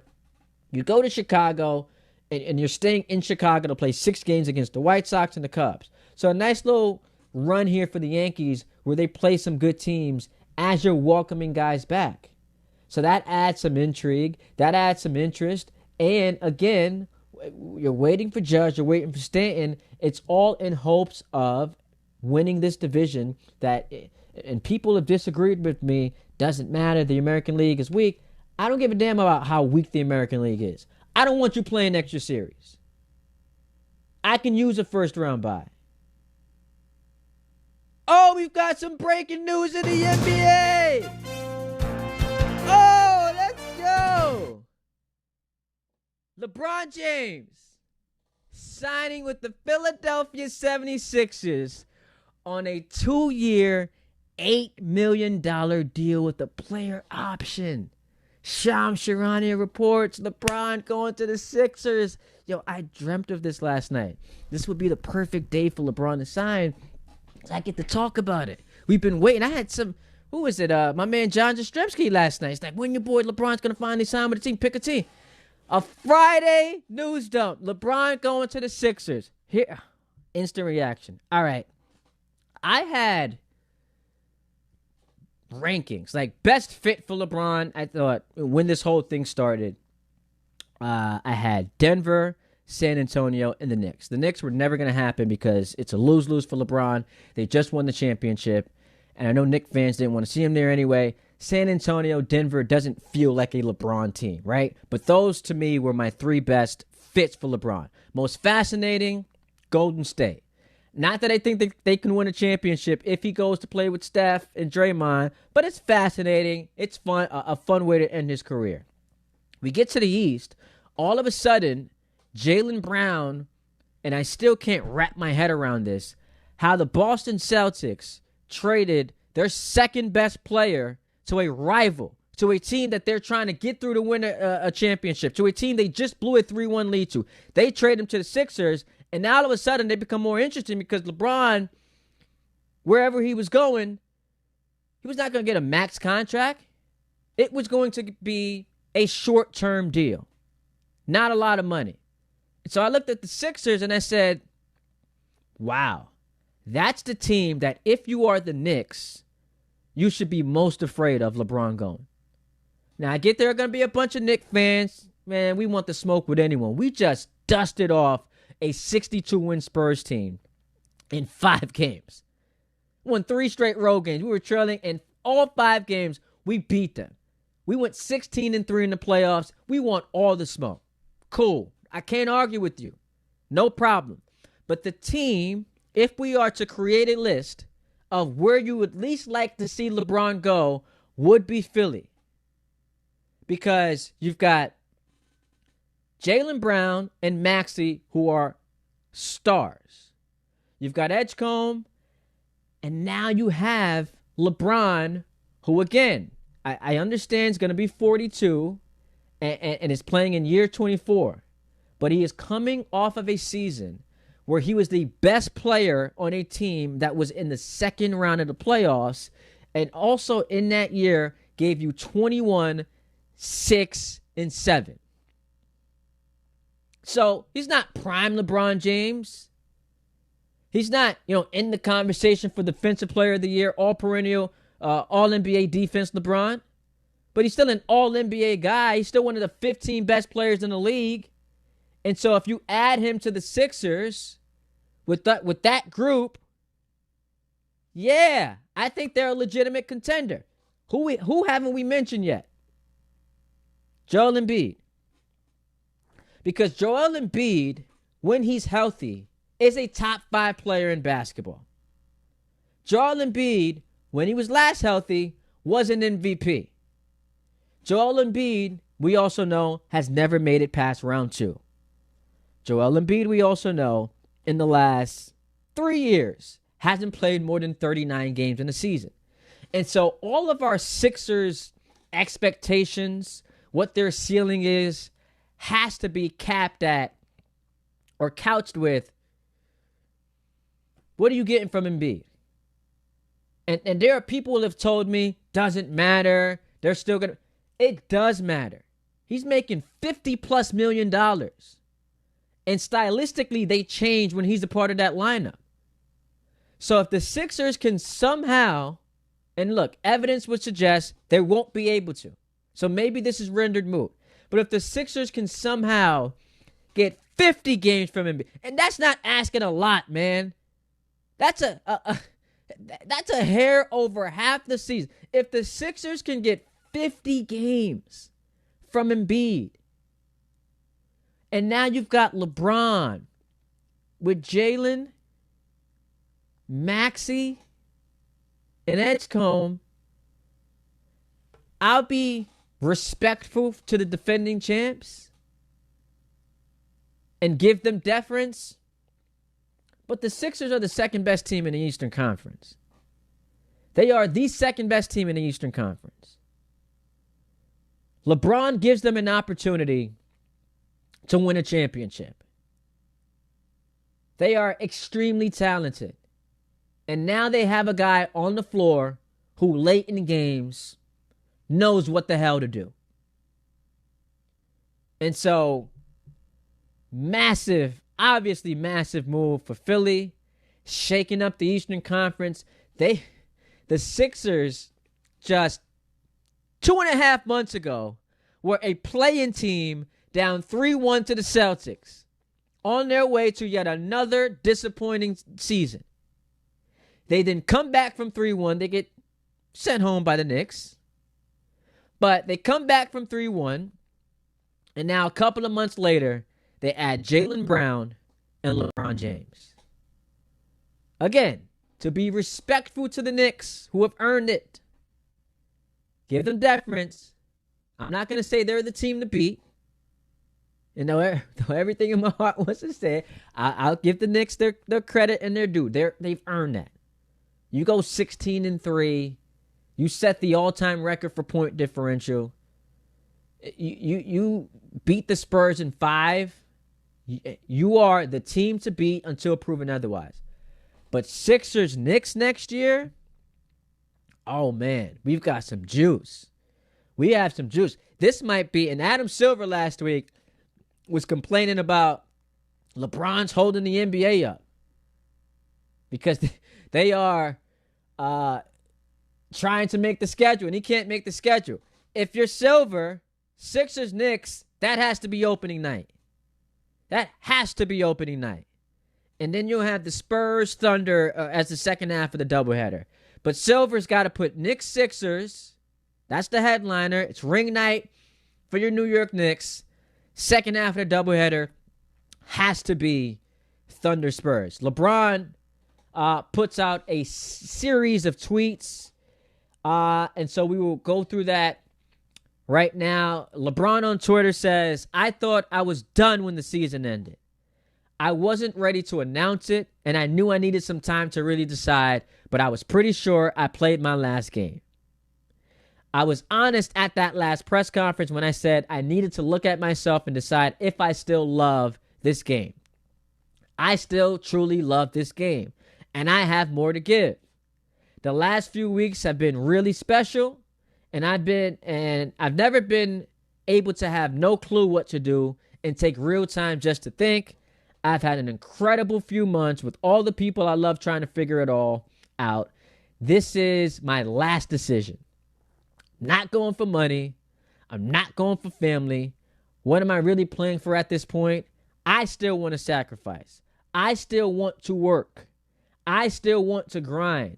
I still want to compete and to win and have a chance at feeling of winning another championship. Chance at the feeling of winning another championship. I believe I can help the Philadelphia 76ers, a championship team, and I'm excited to energize a new fan base and start this incredible journey one last time. Thank you, LA. Miami, I'll forever love. Northeast Ohio will always be home. So says LeBron. Miami, listen, I never thought LeBron was going there. That would not have made sense to me. I get Spoelstra is the best coach in basketball, or the second best, wherever you want to rank him and Steve Kerr. It's Pat Riley and their ability to make a championship team. I never thought he was going there. Him and Giannis, great. What do you have outside of those guys? And throw in Bam. The Cavs, to me, I felt like there was too much traction there for it to not be true. If you look at Cleveland, every single year, the story about the Cavs is they don't have a talent issue. They just don't have winners. They choke at the end of these games. And so LeBron going to Cleveland, playing with Mitchell, can unlock some stuff with Evan Mobley and Jared Allen. That felt like the move. Golden State, again, would have been the most fascinating because it's him, Steph, and Draymond. They've got no chance of winning the Western Conference. He ends up in Philly. And I've got so many thoughts on this. One is, there are people who are irate whenever they hear folks like myself argue for LeBron being the greatest of all time. They don't want to hear it. It's always MJ. You can't be 4-6 in the finals and be the GOAT, whatever the case. Okay. If this man goes to a fourth different franchise and delivers them a championship, what more is there to say? If he does that, and either, because it's a 2-year contract, either year 24 or year 25, the Sixers have not been past the second round of the playoffs since AI brought them to the finals in 2001. They have been consistently good in the regular season, can't have success in the playoffs. Despite the talent, change the coach, it's been the same story for the Sixers. If he goes to Philadelphia and helps deliver them a championship for the first time since '83 with Dr. Jerry Moses Malone, after having done it with the Lakers, and after having done it twice in Miami, after having done it ending a 52-year professional sports drought in Cleveland. If he delivers a fourth championship to a fourth different franchise, I know folks love and honor the players who stay in one uniform. It means something. It's special. Got it. Kobe's my favorite player ever. I love that he was a Laker his entire career. But if this man, at age 42 or 43, in year 24 or 25, still somehow manages to raise his game to a level where he is able to get through the Eastern Conference, which means taking out the defending champion New York Knicks, and then whoever comes out the West, could you imagine Sixers-Lakers finals? LeBron versus a former team, Luka versus LeBron. If he is able to do that, then what else are we talking about, guys? You can denounce losing 6 times in the finals, but then you're really saying it would have been better for him to lose before the finals, which I think is very silly. I would rather him have lost in the conference finals than get to the that's ridiculous. I think his legacy is already cemented as the greatest of all time, but he goes to Philly and another starving fan base. And I know who we here in New York, we've got no love for the Sixers and their fan, the Eagles and their fan. But if he goes to yet another starving fan base and delivers a championship, what a perfect way to punctuate what has been, in my eyes, the greatest career in NBA history if LeBron goes to Philly and delivers them a championship. 800-919-3776. So we finally have our answer. Where's LeBron going? He's going to Philadelphia to hook up with the Sixers. A lot of questions about Embiid's health. And I'm not going to sit here and tell you he's going to play 50 games. Hasn't been able to play 39 in the last 3 years. But man, if somehow the LeBron juju, he's able to go there, and him, Maxey, Jaylen Brown, Embiid, and Edgecombe are on the court healthy together in the playoffs, that's the second best team behind your New York Knicks. We take a timeout. We get to your phone calls. LeBron's going to the Sixers, 2 years, $8 million. We react to that right here on ESPN New York. Good Karma Brands is proud to be an equal opportunity employer, providing equal employment, development, and advancement opportunities to all teammates and applicants. To learn more about careers with us, please send an email to talentacquisition@goodkarmabrands.com. That's talentacquisition@goodkarmabrands.com. At City Harvest, we believe no New Yorker has to go hungry. With your help, we're on the road 365 days a year, rescuing over 77 million pounds of nutritious food and delivering it free to millions of New Yorkers, transforming surplus food into sustenance, sustainability, and smiles, rallying thousands of New Yorkers to power a network of nourishment across our city. One day, one meal, and one New Yorker at a time. That's how we feed good. Donate at cityharvest.org. Miller time. People think it just happens, but that's not true. You know what you gotta do? You gotta go say hello with some beers. Make the plans. Forget the couch. Go to that thing. Play the game. See him in person. Talk to that stranger. Live a little. Small acts of rebellion that bring us together. Because legendary moments start with a light. It's Miller time. Celebrate responsibly. 2026 Miller Brewing Company, Milwaukee, Wisconsin. D'Agostino, Law, Bite Back. This is John D'Agostino from D'Agostino & Associates. And I know how a serious accident can change your life just like that. I'm Jenna D'Agostino, and I understand that with pain comes medical bills and time out of work. Let us get you justice. This is John Ryan, the closer. For over 35 years, our family has been getting accident victims every dollar they deserve. I started this firm for the injured so they can bite back against the insurance companies. Our legacy is to get you justice. Bite back. To get you paid, bite back. At D'Agostino & Associates, bite back means fight back. When you're hurt and they blame you, we bite back and get you every dollar you deserve. We have offices throughout New York and New Jersey, so call us first at 1-800-BITE-BACK. That's 1-800-248-3222. 1-800-248-3222. I've been there, and I'll be there for you. Progressive knows you think the grass is always greener, like maybe you ride a motorcycle. But today, it's raining. So you wish you had an RV, but if you did, you'd have to listen to some guy parked next to it at a campsite plays acoustic guitar.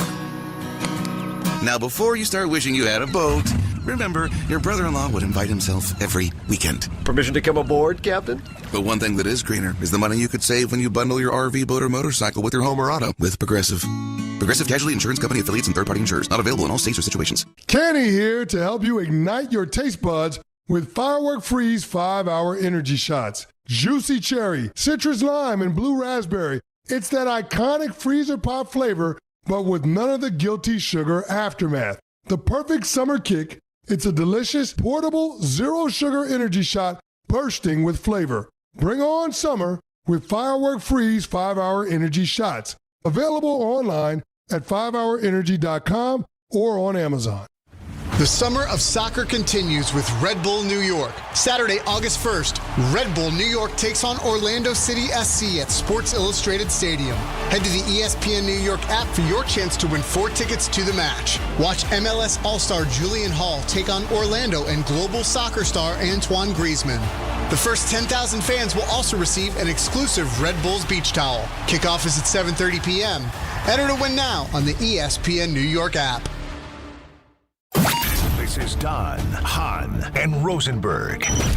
NBA champion, finals MVP, Jalen Brunson. Describe the experience of what the last month has been like for you. That's a loaded question. It's been a roller coaster, honestly. Obviously, once we won and everything was up high and everything was amazing. The parade and all of that, just everything after we won was just amazing. Don, Hahn, and Rosenberg. Weekdays at 3 on ESPN New York and streaming live on YouTube.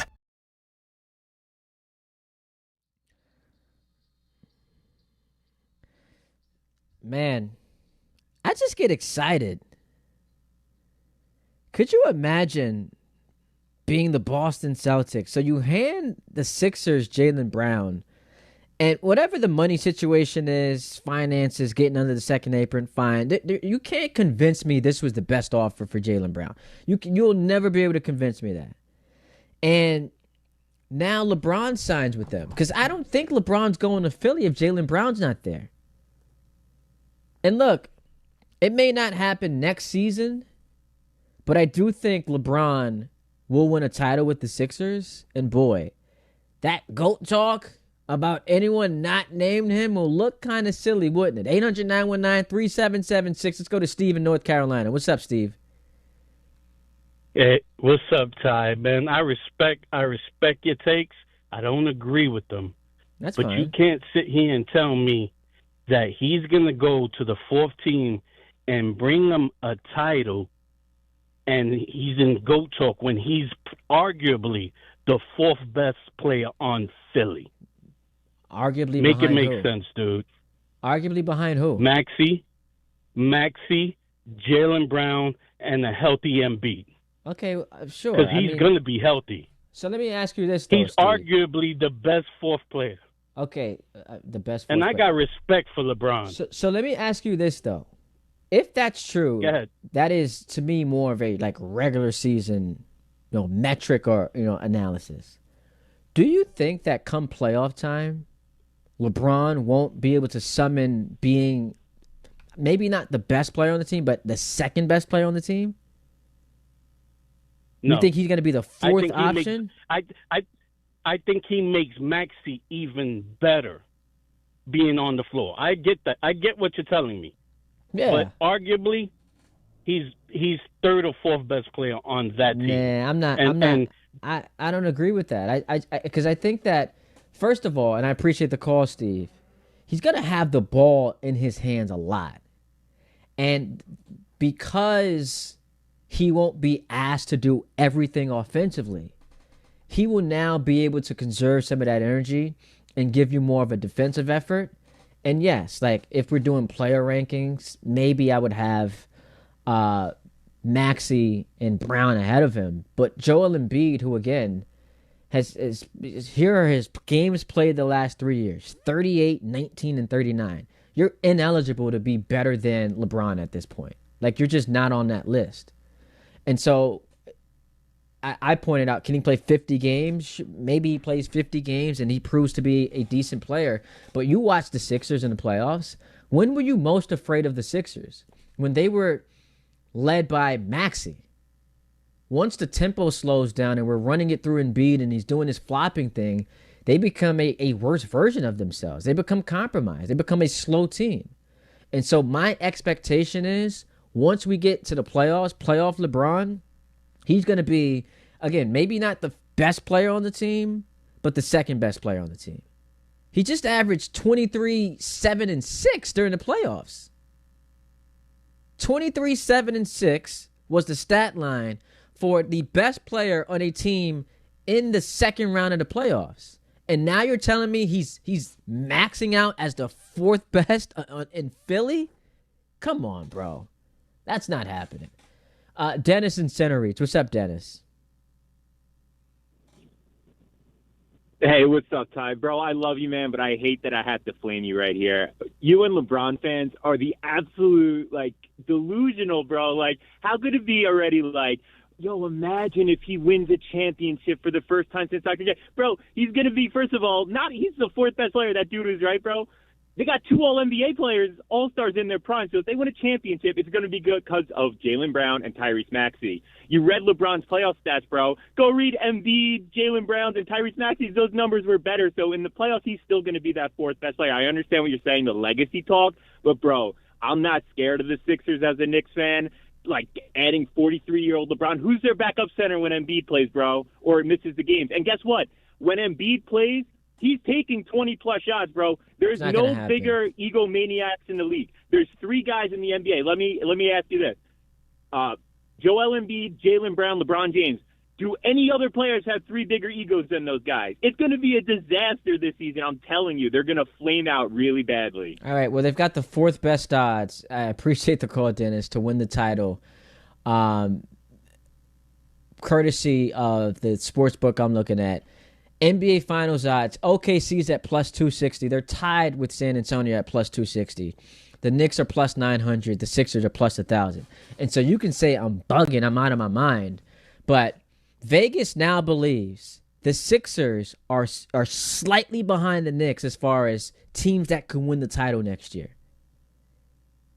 And if you want to sell me on Jaylen Brown's the best player on the team, sure. Jaylen Brown was also the best player on the team that just blew a 3-1 lead to a playing team. All right, sure. And they traded him away. And that's not me shading Jaylen Brown. He's a champion. He's a finals MVP. Maxey hasn't gotten past the second round of his career. Joel Embiid, again, is always hurt. And so it's going to be funny to see how we flip things because the Knicks fans who weren't afraid of Jaylen Brown, who felt he was overrated, who weren't afraid of Maxey and the Sixers, all of a sudden are going to be using those guys and their greatness as tools and as ammunition to downplay what they think LeBron's contribution will be in Philadelphia. So I'm going to find that to be amusing. Phone calls are Phone lines are all lit up. I'm excited to talk to you. We've got the biggest story of the day now. LeBron's going to Philly. 2 years, $8 million. Vegas has them with the 4th best odds to win a championship. And so I want to hear from y'all. I want to hear from the people. I've had my thoughts. I will once again reset and bring them. The Sixers, 2nd best team in the NBA right now. LeBron winning a championship with a 4th team would just be, I mean, come on. Finishing touches on what is the best career in NBA history. Those are my thoughts. I hear from you next right here on ESPN New York. It's summertime, so why are you still living with pain? If you're dealing with neck pain, back pain, joint pain, or nerve pain, don't wait any longer. Call Dr. Jay Shaw at Soundwell Pain. He's Ivy League trained, double board certified, no surgery, no long recovery, no relying on pain medication. Just non-surgical image-guided treatments that help you get your life back. With offices in Woodbridge, Livingston, and Inglewood, and most major insurances are accepted. Help is close. Go to SoundwellPain.com. Feel better this summer, not someday. Hey, Yankees fans! Join us at Yankee Stadium on Friday, August 21st, as the Yankees take on the Toronto Blue Jays. And don't miss Cody Bellinger Bobblehead Night, presented by T-Mobile. The first 18,000 guests through the gates will take home an exclusive Cody Bellinger bobblehead. Get here early, grab the giveaway, and cheer on the Bronx Bombers. Tickets are available now at Yankees.com/tickets. If you've been injured on a construction site, then you need a lawyer who knows New York's unique labor laws. At the Parisman Firm, they have decades of experience handling construction accident cases and a proven track record of delivering huge results. Their team has already recovered nearly $1 billion for hardworking New Yorkers. From scaffold accidents to slip and falls and equipment failures, they've got your back. Call the Parisman Firm now at 718-WORKERS. That's right, 718-WORKERS, because your case is their cause. Get the justice you deserve today. Hey, it's Alan Hahn. At Rings End, they're there to help realize your modern design visions. That's why they partner with Marvin. Engineered for big ideas, Marvin modern windows and doors deliver effortless elegance, expansive views, and industry-leading innovation, all in a modular system designed to meet the exacting principles of modern architecture. Experience Marvin Modern at a Rings End showroom today and create something stunning with them. Rings End is a certified Marvin installing retailer. If Twisted Tea Hard Iced Tea was your best friend, it would be the kind of friend that starts an impromptu dance party in the supermarket aisle that turns into an all-day pool party rager at your place, and you don't even own a pool. Twisted Tea Hard Iced Tea turns any day into a legendary adventure. It's smooth and refreshing real iced tea with just the right kick of alcohol. Twisted Tea Hard Iced Tea. Keep it twisted. Twisted Tea Brewing Company, Cincinnati, Ohio. Please drink responsibly. It's Rich Eisen for Pella Windows and Doors. Sometimes teams take a timeout to regroup and call the right play. When it comes to your home, Pella Windows and Doors always has the winning game plan. They do it every day, and that's why your neighbors trust them. Visit Pella.com/Eisen today. Right now, Pella Windows and Doors of New Jersey is offering buy one, get one, 50% off windows and doors, and no payments, no interest for 24 months. Some restrictions may apply. See local showroom for details. Offer ends July 31st, 2026. ESPN New York, now streaming live on YouTube. Subscribe today and watch the show. WHSQ and WCBS FM HD2, New York.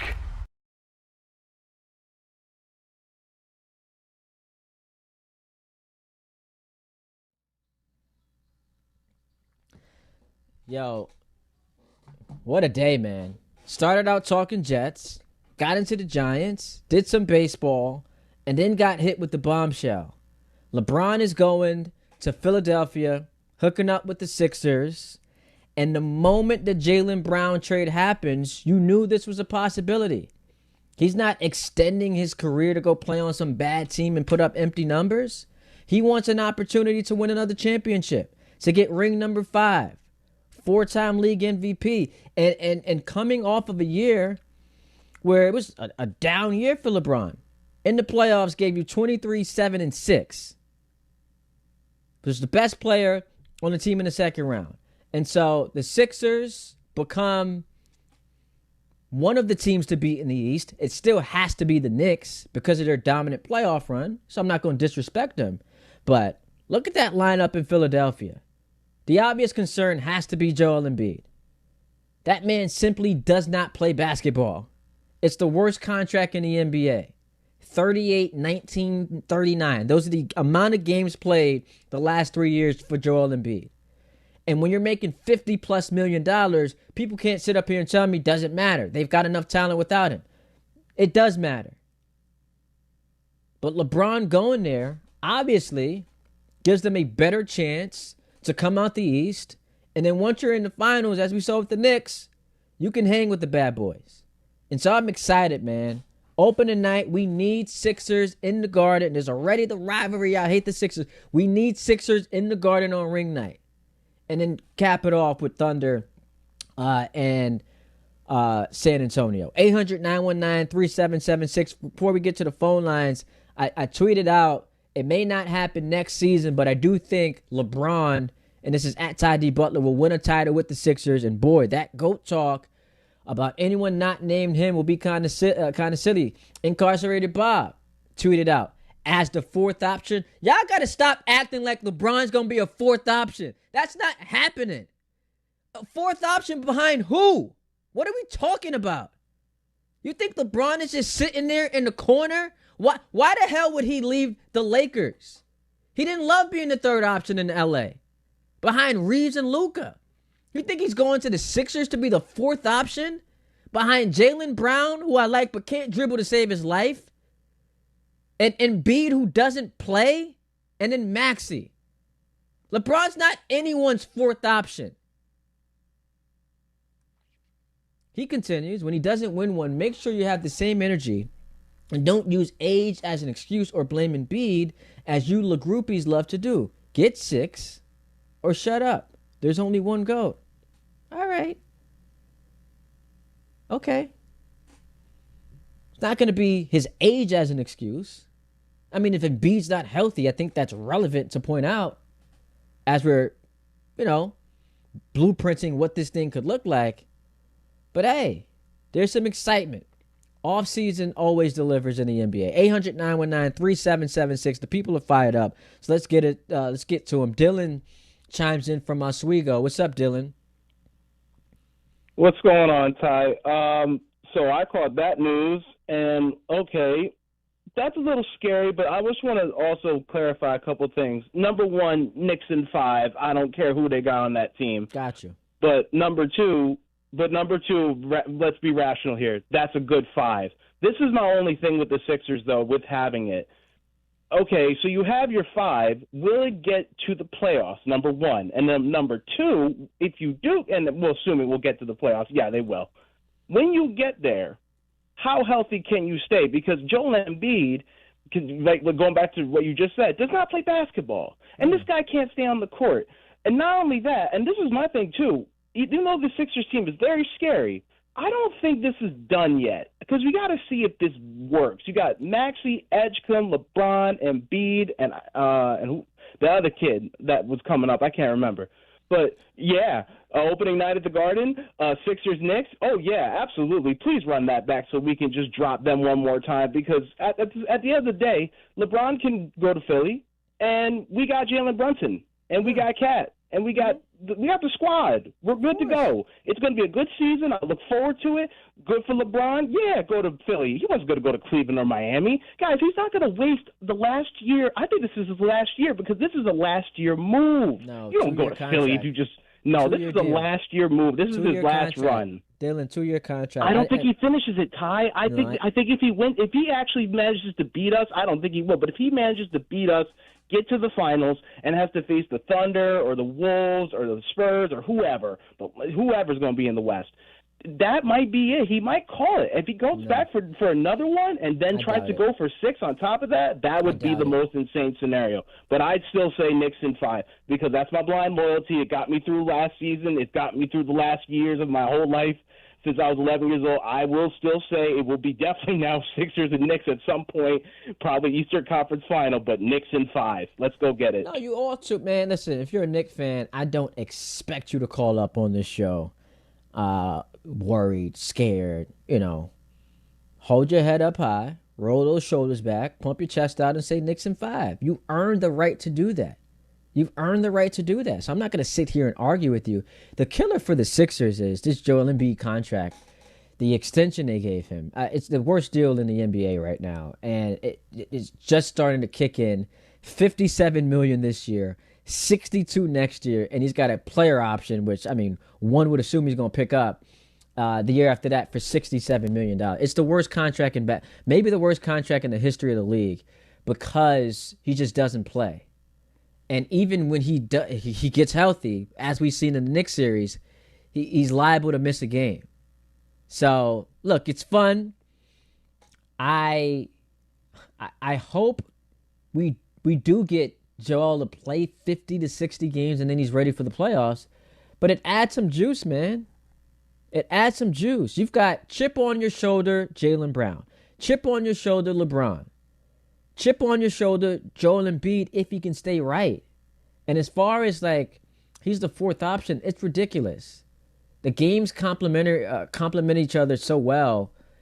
Brown, you don't want to be your primary ball handler. The Celtics didn't want that.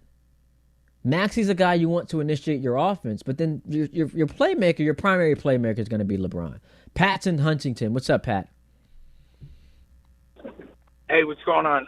So I totally agree with what you just touched on. And stat-wise, he might not be like everybody's saying, the best player and the fourth best player, but he's the most important if the Sixers are going to do anything, let alone win. And if you take out any of those other three that are supposedly ahead of him and put LeBron in, would you take Maxey, Brown, and Embiid, or LeBron and any of the other? Exactly. That's why this fourth option thing is so ridiculous. It's mind-boggling. It's so frustrating. Down to crunch time, Maxey's going to initiate your offense, but when it's that ball is going to LeBron, and LeBron's going to know who gets that ball and where that ball's supposed to go when you're down 6 with a minute and a half left, or you need to get the go-ahead shot. He knows how to win, and he knows what not to do to lose because he's been there and lost. He's definitely by far the most. They could lose any one of those other three. In my opinion, their odds and their likelihood to win is better with LeBron than the three that are there before LeBron. Yes, and I appreciate the call. I think the plan going forward has to be, if you're Philly, let's just have LeBron, and he's going to want to qualify for the All-NBA awards. So have him get the minimum 65 games. But he's not going to play a ton. He's not going to wear himself down so that he's fresh for the playoffs. And once you get to the playoffs, as one of the most talented teams in the East, we'll see what happens with the Kawhi trade in Toronto. Boston's taking a step back. Come on, guys. You don't lose Brown for Paul George and tell me you're serious about winning. They've taken a step back. Obviously, you still have the Cavs in the mix, though none of us believe in them. Giannis on Miami. The Sixers, on paper, with the Knicks, are the two best teams in the Eastern Conference. Let's go to Dave in the car. What's up, Dave? Hey, what's happening, man? Look, I'm not always the biggest LeBron fan because of the team hopping, how he always seems to land on a bomb squad, but it is what it is. He's going to be in a situation where he's facilitating with explosive talent, particularly if that rookie comes along this year and just continues to ascend. And you got to look at the Sixers the way you looked at the Knicks last year. Embiid is probably going to get, and I understand his off-seasoning, he's going through rigors with his body to get in shape, but this is going to probably be the most, game-managed, load-managed situation best situation you've seen it in for him. And if he's fresh in the playoffs, look, there's a lot of things that guys can take and do to their bodies that are legal right now.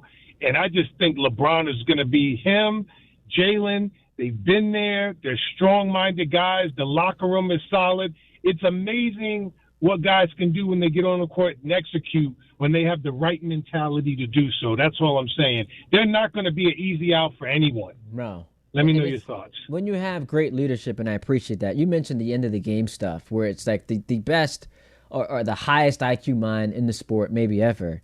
when you have that late in games, and it's why I thought like the Cavs couldn't get over the hump. They didn't struggle talent-wise. It's that they just didn't have that guy. And LeBron provides that credibility instantly to Philly. Again, the Embiid question mark is a huge one. And one could argue pretending he's going to be a big part of this is silly based on the recent injury stuff. But there are going to be a lot of people doing the dance because it's like the anti-LeBron thing where, oh, it's the Sixers. Who cares? Embiid's hurt. LeBron's old. They'll get old. They'll get hurt. And then the moment, let's just say they get to the finals. Let's just say the Sixers get to the finals. It's like, does this ring really count? He has all this star power. So just have a take and stand on business. That's what I'm asking. Either you think the Sixers are going to be a non-factor because you don't trust Embiid and you don't trust LeBron at his age, despite the fact that we just saw him a couple months ago average 23, 7, and 6 in the playoffs. You don't trust him. And then Jaylen Brown, is he actually the 7th best player on the Celtics, or was he the 7th? If you don't trust the team, fine. Put your fork in it, stand on the take. What I don't want to see happen is if people say, hey, Sixers, no shot, non-factor, they then win, and then we want to discredit LeBron. Well, he stacked the deck. How could he not win with all that? Well, you said he had no chance. So that's all I want to see is take consistency. Have a take and be consistent with the take. I'm not picking them to win the finals next year. A long way to go before we get to opening night. And as I continue to reiterate, the Knicks, because they've earned it, as not just the defending champs, bringing most of the group back outside of Mitchell Robinson, they went 16-3, and Jalen's that dude. He's a top 5 player, Cat, top 15 player. They've got all the talent in the world. And some of the disrespect that they've received, I actually think helps them. Participation trophy. Wemby's on the cover of 2K27. All of that stuff is going to fuel, oh, okay, y'all thought that was some fluke? All right, let's show y'all what it really is. I respect the Knicks. You got people in the chat, oh, you being a hater. I'm not a Sixer fan. I'm just talking basketball. Stop being all in your feelings and being sensitive. If you want to have a conversation, call us up, 800-919-3776. I don't want to see you in the chat talking greasy. Call up the radio station so we can have a conversation, so we can talk hoops. The Knicks are the defending champions. They deserve to be the favorites. The Sixers, and Vegas agrees with me, right behind them. Let's go to Ryan, the mailman. What's up, Ryan? How you doing, man? What's up, baby? Yeah, so I agree. I agree with you on the point that this is a good move for LeBron. It's a good move for the Sixers. Whoever does play Bills, you say LeBron's the 4th best play option on that team, smoking crack. Like you wasn't watching basketball last year. I don't know where you get that. Yeah, that's low IQ. But I personally feel like, I feel like I'm not a Knicks fan. I'm a New Yorker, but I'm not a Knicks fan. I'm a Lakers fan. I feel like the East is going through Philly. I understand what you're saying. They deserve it because the Knicks won the year before. Get it? You have to say that the East is going through Philly. That team is stacked. And I really why I like this move for LeBron, from what I was reading before, he was trying to get Kyrie over to Cleveland, and the Mavs refused to deal him.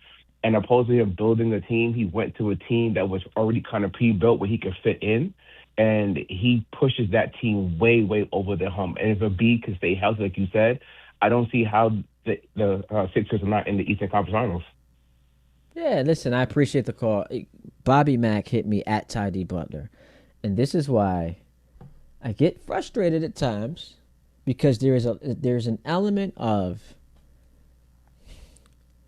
listen to what I say and don't make things up. Ty, you know I've been a fan of yours since before you were an on-air host. You literally worship LeBron too much. He's a great player, one of the all-time greats, But to act like at 41 years old, he is all of a sudden going to bring them a chip to Philly, it's delusional. Okay, so the Sixers, who were in the second round of the playoffs last year, added a former Finals MVP in Jaylen Brown. A guy who was in the MVP conversation just this past season. Supposed to be a gap year. Led them to, 52 wins in the number 2 seed? That's Jaylen Brown, who they just added. They, on top of that, added a guy who, in my estimation, is the greatest player to ever play. Does that mean they're absolutely going to win a championship? No, I did not say that. I think that they will at some point. I'm not saying next season because they still got to figure out the roster. I love the Dean Wade signing. And then the Embiid question mark. That's the undercurrent of this whole thing. But how could one consider... Bobby, forget what the hell I'm saying. Vegas is telling you that the 4th best odds to win the championship are the Philadelphia 76ers. Forget everything that I said. Vegas is telling you they have the 4th best odds. How is it considered delusional that a team that right now has the 4th best odds could win a championship? How is that delusional?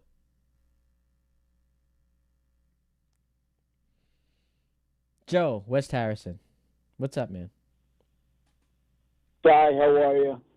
Great show this morning, as always. Appreciate it.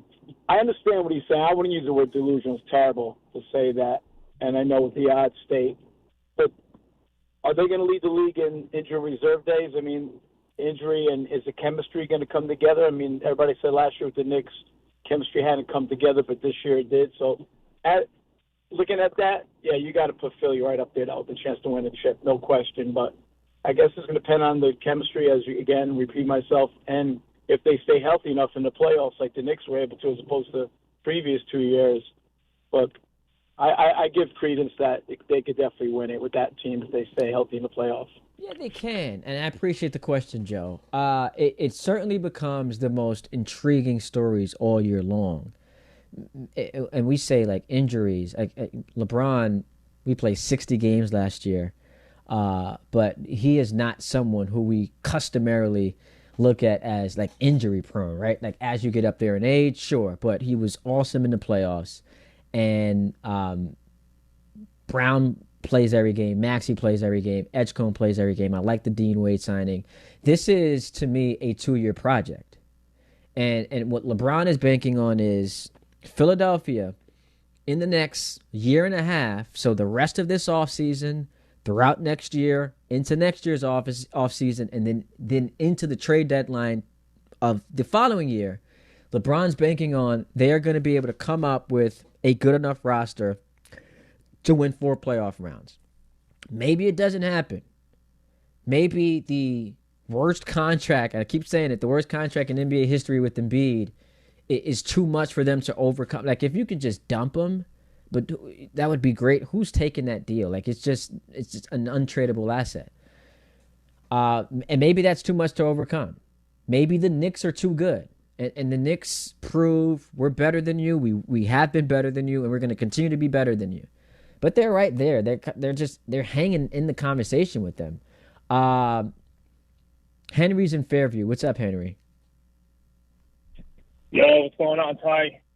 What's going on, Ty? Nice to talk to you, man. Appreciate you, man. What's going on? Not much. I'm a big Knicks fan here, and I love this move for Philly, man. I think the biggest loser in all of this is Boston. They're going to go 0-8 the regular season, and if they meet one of us, Philly or Knicks, in the playoffs, man, they're going to get swept. So I love this. I love this for the East. Yeah, listen, Henry, appreciate the call. The biggest losers, all of the teams in the LeBron sweepstakes, the Golden State Warriors, they have nothing. You've got Jimmy Butler coming back from a torn ACL, and this is how you're ending Steph's career. They're a mess. They're a disaster. Miami, look, you still have Giannis in his prime, Pat Riley you trust, but this was your big ticket, right? Like, this was your, selling point to the fans, how we can contend for a championship. Giannis and Bam, it's by itself with Wiggins, that's not going to do it for you. The Cavs, big loser here, a huge loser here. So I think everyone involved in the sweepstakes who didn't get them emerge as losers, but also the Celtics, because you set this whole thing in motion. Like, you traded Jaylen Brown for Paul George and a first. You cannot ever explain this trade to me. Like, this is the Mookie Betts trade. Like, you are on the cusp, and maybe on the cusp isn't the right way to phrase it, because there's still a lot to happen. But you could be watching Jaylen Brown win a championship in another uniform, and the finishing touch of the championship could be LeBron joining them, and that never happens if you don't make the Jaylen Brown trade. Time now for your weather report, brought to you by Neutral. Bright and beautiful are the words describing today. High of 82. Saturday and Sunday, it is more of the same with highs around 83. Down at the Jersey Shore, loads of sun all weekend with highs around 80, making for a beautiful day at the beach. That was your weekend weather report, brought to you by Neutral. Keep it tasty with Neutral Vodka Seltzer, made with real vodka and real fruit juice. Enjoy responsibly. Listen, I want to keep repeating this just so people know. You know, y'all Knicks fans get a little sensitive when it comes to talking about your team, and now fresh off of a championship, that sensitivity level is going to maximize, right? Y'all are still the favorites in the Eastern Conference until proven otherwise. Now, we haven't seen a repeat champion since Golden State, and there are many reasons for that. It's not just the second apron, but it is, obviously I'm not wishing this on the Knicks, but what tends to happen to the defending champions? The following year, it's a significant injury. It's, with the Raptors, it was Kawhi leaving. But the Lakers, it was Anthony Davis. With the Bucks, it was Chris Middleton. The Warriors, different. Draymond punched Jordan Poole in the face, and it kind of sunk their season. But with the Nuggets, that was more of a second apron issue. They lose Bruce Brown. Celtics, they lose Tatum. The Thunder, we just saw this past postseason, it was Jalen Williams and A.J. Mitchell. So there's something about, with how the game is played now, pace of play, stretching the floor, three-point shooting, winning 4 playoff rounds, and then having another 82-game grueling season, that does not lend itself to your entire team being able to stay healthy for that next year to defend your title. But that's, to me, like the only, I don't want to say the only talking point, but if you're making a case that the Knicks aren't the favorites, it just simply, recent history tells us teams don't repeat. And that's it. The Knicks are still the favorites, but here come the Sixers. LeBron is there, and we shall see what happens. 800-919-3776. We take a timeout. More of your phone calls. I'm having a blast today. This is fun right here on ESPN New York. Prizes, flyaways, even cash money. You want it? We've got it. Find a list of all contests and official rules by visiting ESPNNewYorkContests.com. That's ESPNNewYorkContests.com. The summer of soccer is heating up with Red Bull New York. Join the Red Bulls on Saturday, August 1st as they take on Orlando City SC at Sports Illustrated Stadium. It's Hometown Heroes Night, celebrating the first responders, community leaders, and everyday heroes who make a difference across our communities. Kickoff is at 7:30 p.m., but the fun starts at 4 p.m. on the Boulevard with 3 hours of pregame entertainment. Get your tickets today at NewYorkRedBulls.com. D'Agostino Law Bite Back. This is John D'Agostino from D'Agostino & Associates. Did you know Social Security takes money out of every paycheck you earn, paycheck after paycheck, and you're not supposed to touch that money until you're 67? What if you can't work? What if you need that money now? The system is challenging and most people get denied. That's a fact. D'Agostino & Associates has the experience to win, and we win a lot. If you filed for Social Security disability benefits and were denied, let us appeal. Call us first at 1-800-BITE-BACK. Bite back means fight back. 1-800-248-3222. We'll fight to get you paid. D'Agostino & Associates has offices throughout New York and New Jersey and handles Social Security disability claims and appeals. Remember, if you've been denied, call us first. 1-800-BITE-BACK. That's 1-800-248-3222. D'Agostino & Associates. We win a lot.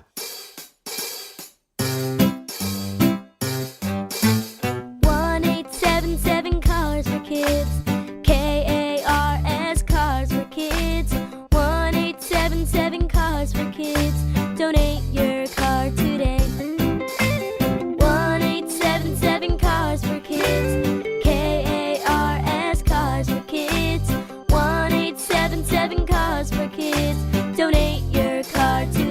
get rid of that old car? Donate it to Cars for Kids. Call 877-CARS4KIDS to speak to a friendly live agent. Donation is super easy, and your car can be picked up as soon as tomorrow. Go to carsforkids.org now or call 877-CARS4KIDS to donate your car today. 1-877-CARS-FOR-KIDS.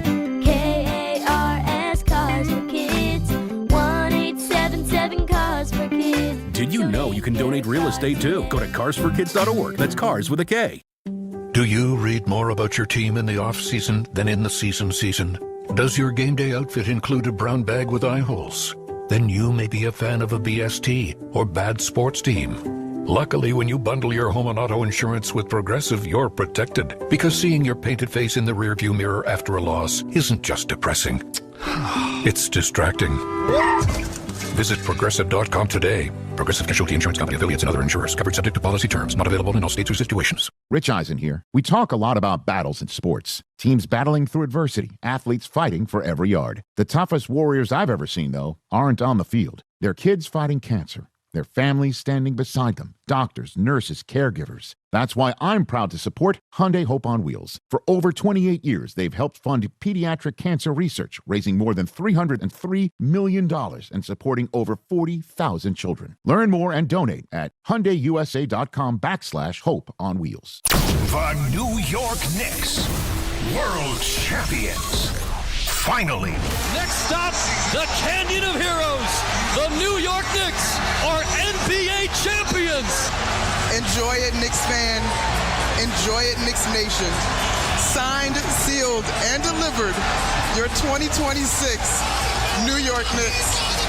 ESPN New York is your home for the world champion New York Knicks.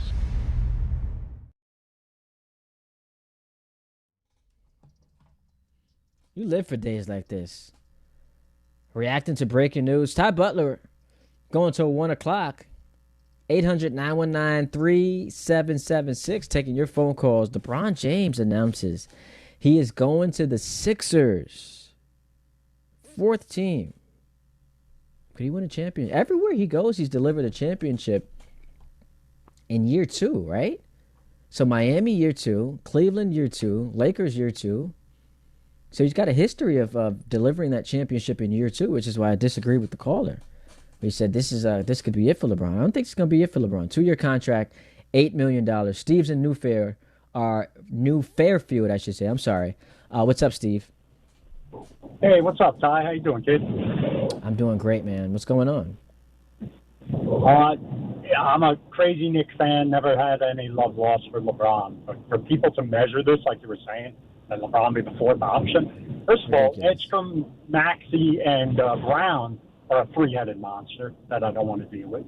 But in terms of LeBron, I mean, maybe he can't get a bucket like Maxey can and Brown right now, but everything else he's going to bring, the winning mindset, the pedigree, the facilitating, down the stretch of games, it's crazy. I mean, you cannot have more of an ultra compliment to be a rounding piece for a team to take a shot at the title.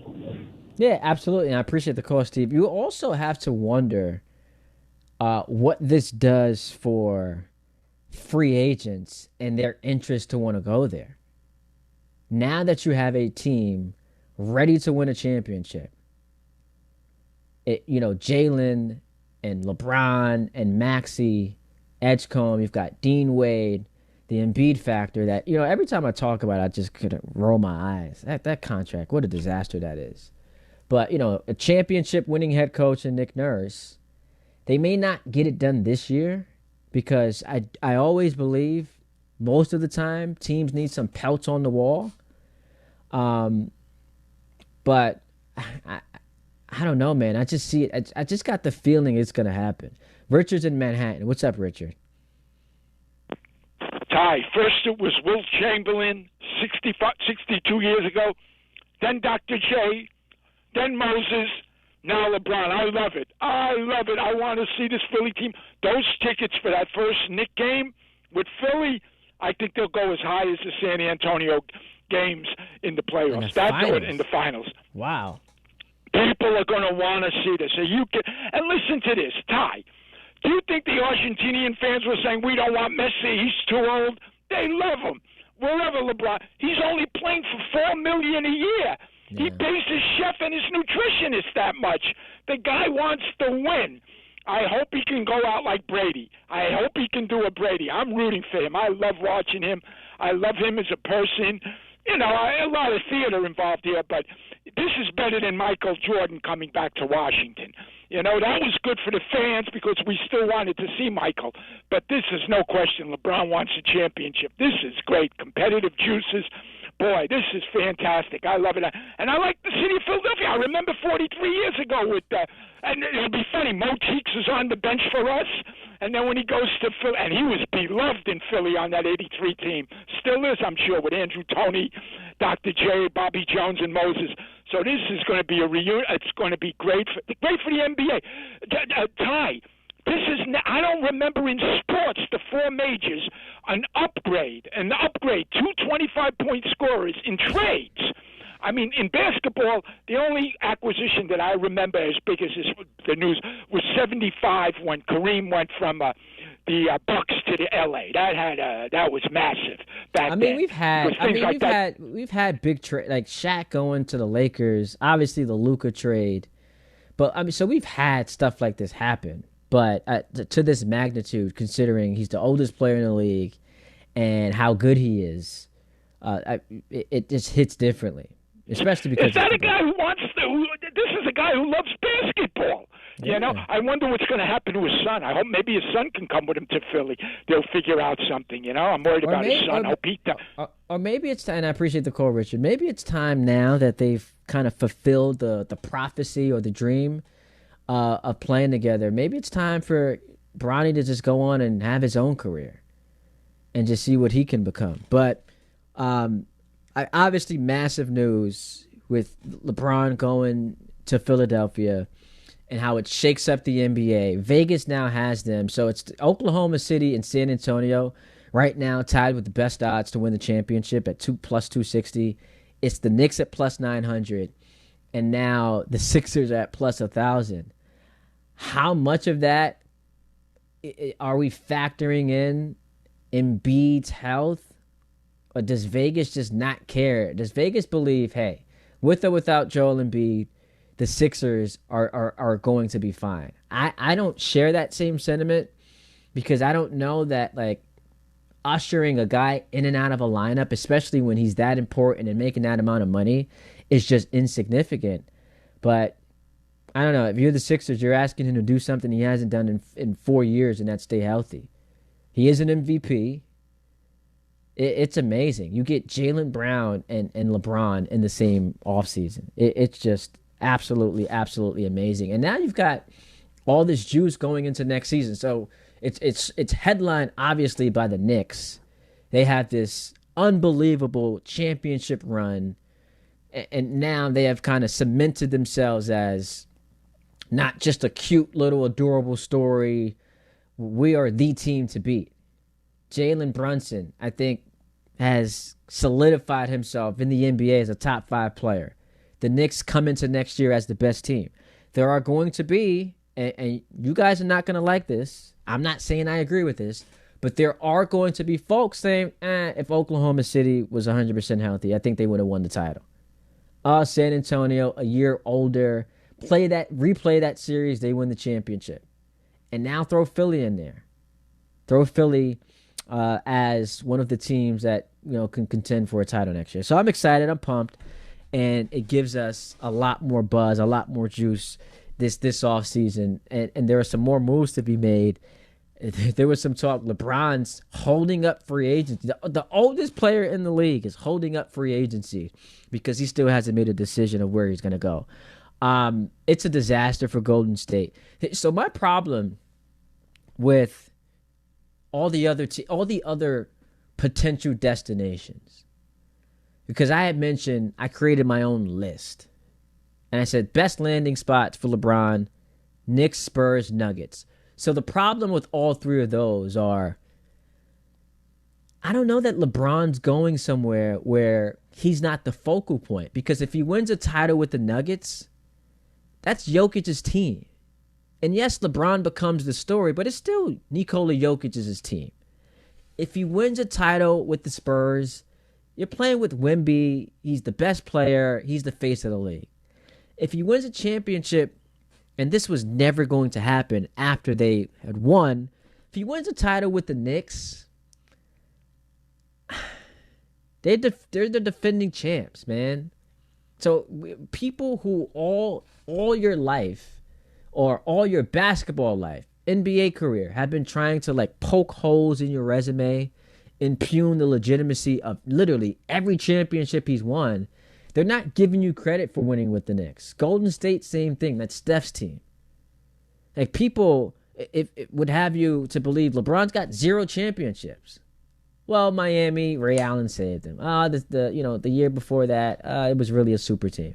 16 against the Cavs against the Warriors. Draymond got suspended, even though he played the final 2. And then they'll bring up Andre Iguodala's back. Like, there was always the 2020 bubble. There are always going to be people looking to knock him. But it only adds to it if you go play for Steph's team, Jokic's team, Wemby's team. I know the Wolves were mentioned as an option. So I never took those seriously. Philly, like Embiid or Maxey, they don't have the same gravitas. That would be you going there and elevating them to championship contender. An organization that hasn't been past round 2 since 2001. Quarter century. That's you elevating them. Let's go to Mark in the car. What's up, Mark? Hey, Ty. How are you? A big fan of the show.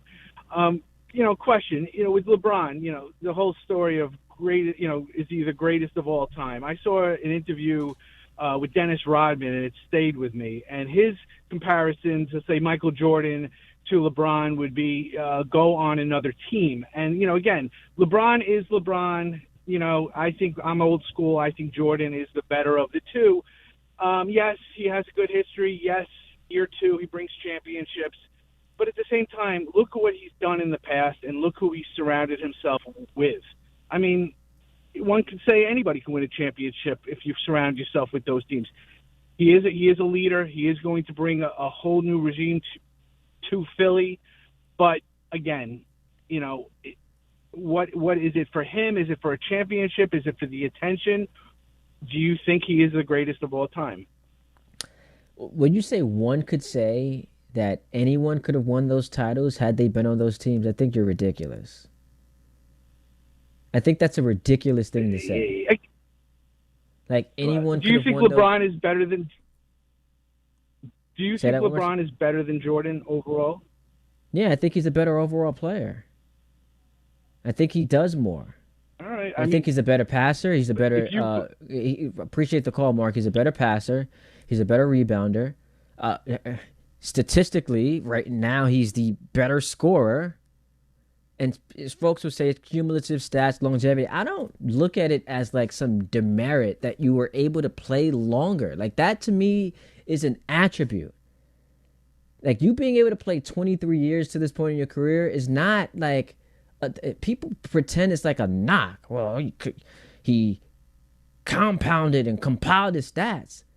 Yeah, because like, how many guys are able to play at this level for this long?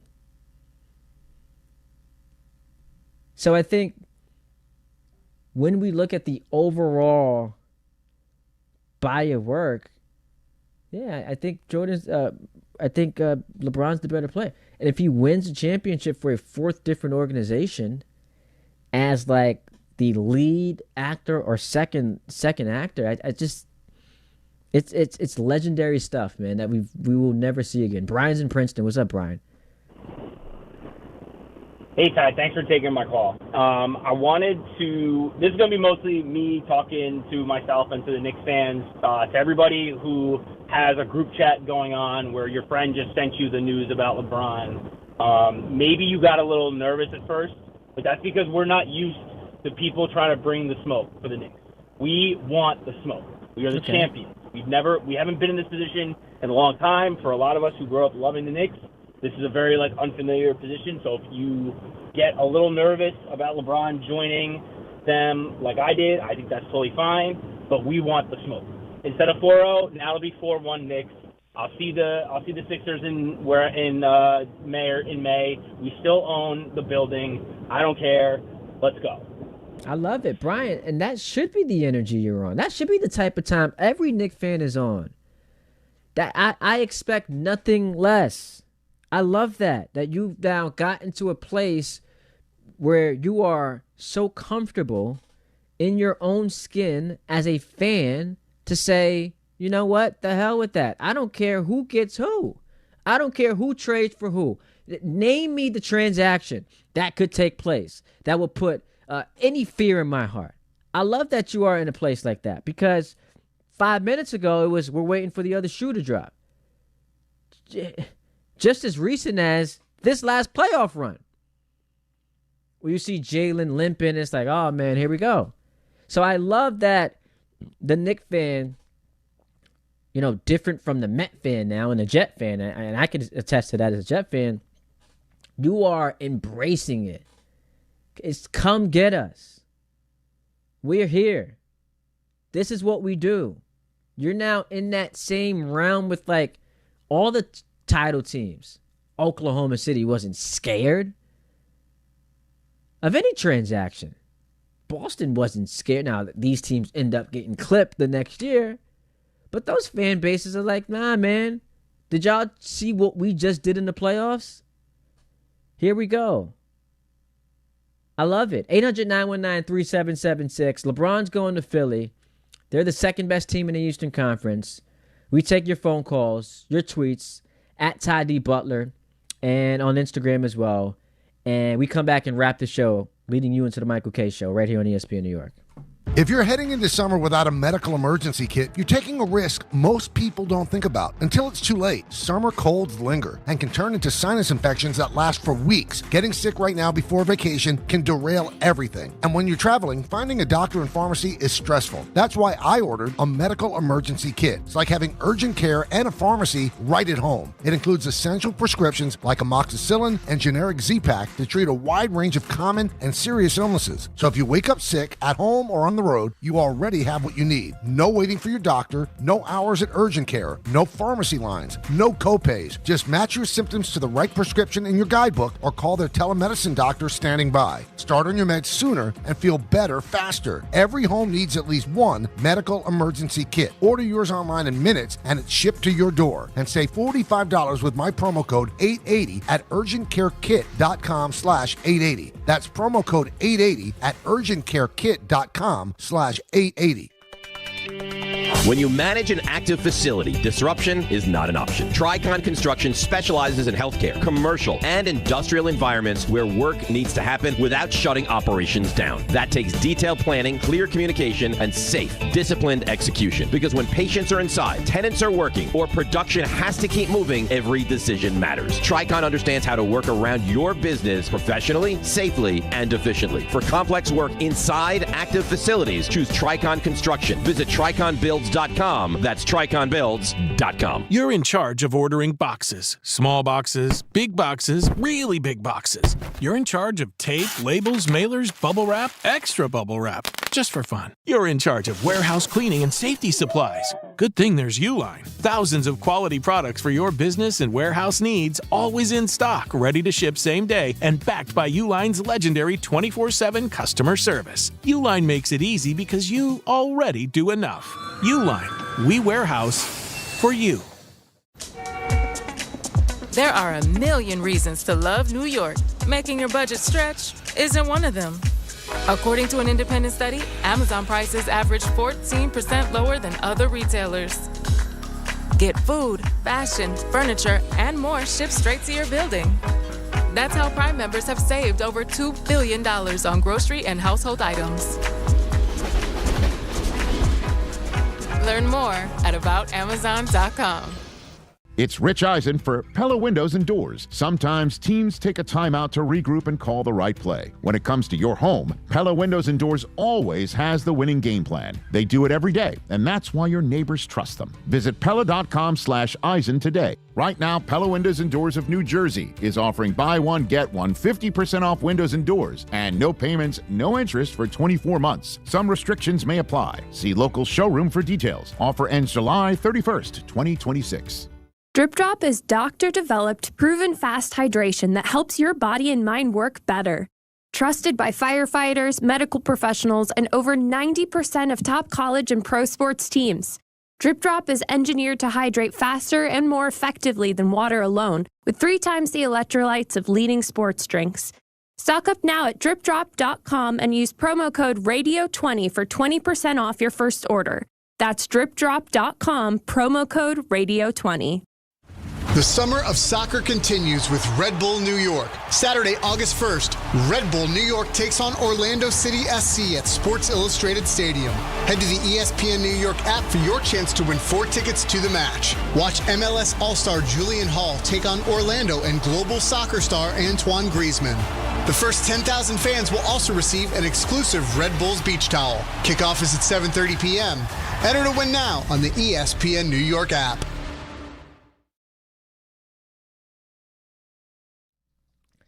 All right, time now for the feel-good moment of the week, brought to you by Samuel Institute for Pain Management. And this is a very unique circumstance because I actually want to dole out a feel-good moment to both of my producers. So, Ray, I don't know if this is public knowledge, so my apologies, but you had quite the trip, man. You're driving down to Florida and driving back, and so I am not someone who envies you because I hear that you did not have like shared services, like this was just you manning the ship, and so that makes me feel good that you're able to do that. Yeah, this was a solo driving vehicle down to Florida and back with the family in the car. That sounds awful, man. That's terrible. I'm sorry you had to go through that. The family around is no problem. The driving is the problem. The other people on the road. Wait, they're the why problem. why would you sign up for something like this? Like, why not have like a co-driver situation? That's just not in the cards. It's just not going to happen. It's a feel-good moment because it provides inspiration. If you thought at any point this summer you wanted to drive down to Florida and do it solo, Ray Dinahan's like, no excuses, play like a champion. Play like a champion. So that's one of the feel-good moments. I got to come to you, Julian, real quick because, man, we've got some steam going for First Watchables. I've had a number of people reach out to me, hit me up, and say they really enjoyed our breakdown of Obsession this past Sunday that I thought was fantastic and might be the best movie we've done so far on Rewatchables. So for those of you who are just tuning in, my Sunday show, the Ty Butler Show, that airs from 8 a.m. to noon, we have a segment at 10:30, First Watchables. It's a movie I've never seen before. We all take part in breaking it down. And it typically is like a popular, critically acclaimed film. This time we went with something relatively new, and Julian, Obsession was fantastic. Just absolutely fantastic. It's now streaming live on Peacock. I don't know why I'm giving them any plug, but a sensational movie, and people really appreciated our breakdown, Julian. Yeah, that was a fun movie, a fun breakdown. Can't wait for Sunday. So we've got Boomerang on Sunday, and you said you did watch it Wednesday? Yeah, that was like my only free day this week, so got that one in. So just don't spoil it, but like quick thoughts, love it, hate it, not so much. What's the verdict so far? I wouldn't say I loved it, but I didn't hate it. It was an okay movie, but I'll have my thoughts on a Sunday with you and Harvey. Well, we're looking forward to it. I mean, you can't go wrong with the young Halle Berry. That was the feel-good moment. So contributions major from Dinahan and Julian. The feel-good moment of the week brought to you by Samuel Institute for Pain Management for a pain-free life. I'm figuring Dinahan, who had to sit for 13 hours on his drive back from Charlotte, he's got some pain he has to figure out. So for a pain-free life, visit samuelpain.com today. 800-919-3776. Before we get back to the phone calls, just quickly, the New York Red Bulls, they take on Orlando City SC on Saturday, August 1st at Sports Illustrated Stadium with kickoff set for 7:30 p.m. Celebrate Hometown Heroes Night with Red Bull New York and be among the first 10,000 fans for an exclusive beach towel giveaway. For your chance to win a family 4-pack of tickets, enter now at espnnewyork.com or through the ESPN New York app. Don't miss Julian Hall and Antoine Griezmann when the Red Bulls host Orlando City SC Saturday, August 1st. Secure your seats at NewYorkRedBulls.com. Harvey rolling over in his grave, man. 800-919-3776. Before we hand this show over to Michael K, or the program over to Michael K, let's end with Sky in Brooklyn. What's up, Sky? Ty, man. I've been listening to you for a while, and I know you and Nick Wright are the ultimate LeBron guys. Now, I'm a little older than you. I'm not that much older than you, but, dude, LeBron is not going to be considered the GOAT ever, or even if he does win a championship with Philadelphia, because I look at it as they have the ultimate the ultimate combination of individual success and team success. Which he's had. Jordan had all the individual accolades. So your argument is that LeBron hasn't had individual and team success? Like, that's the crux of your argument? What you're going to say is that LeBron made 8 straight championships, which he did, and has made 10 overall. But he's lost more than he's won. That's a fact. Right? Okay, but so did Jordan, by the way. Jordan played 13 years and won 6 championships, and so 7 years he didn't win titles. And he actually played 15 if you include so Washington. How many years has LeBron not won a title?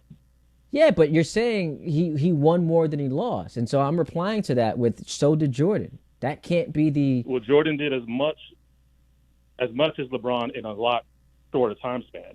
Except he quit the sport midway through the 90s, came back in 95, and got bounced in round 1 to Orlando.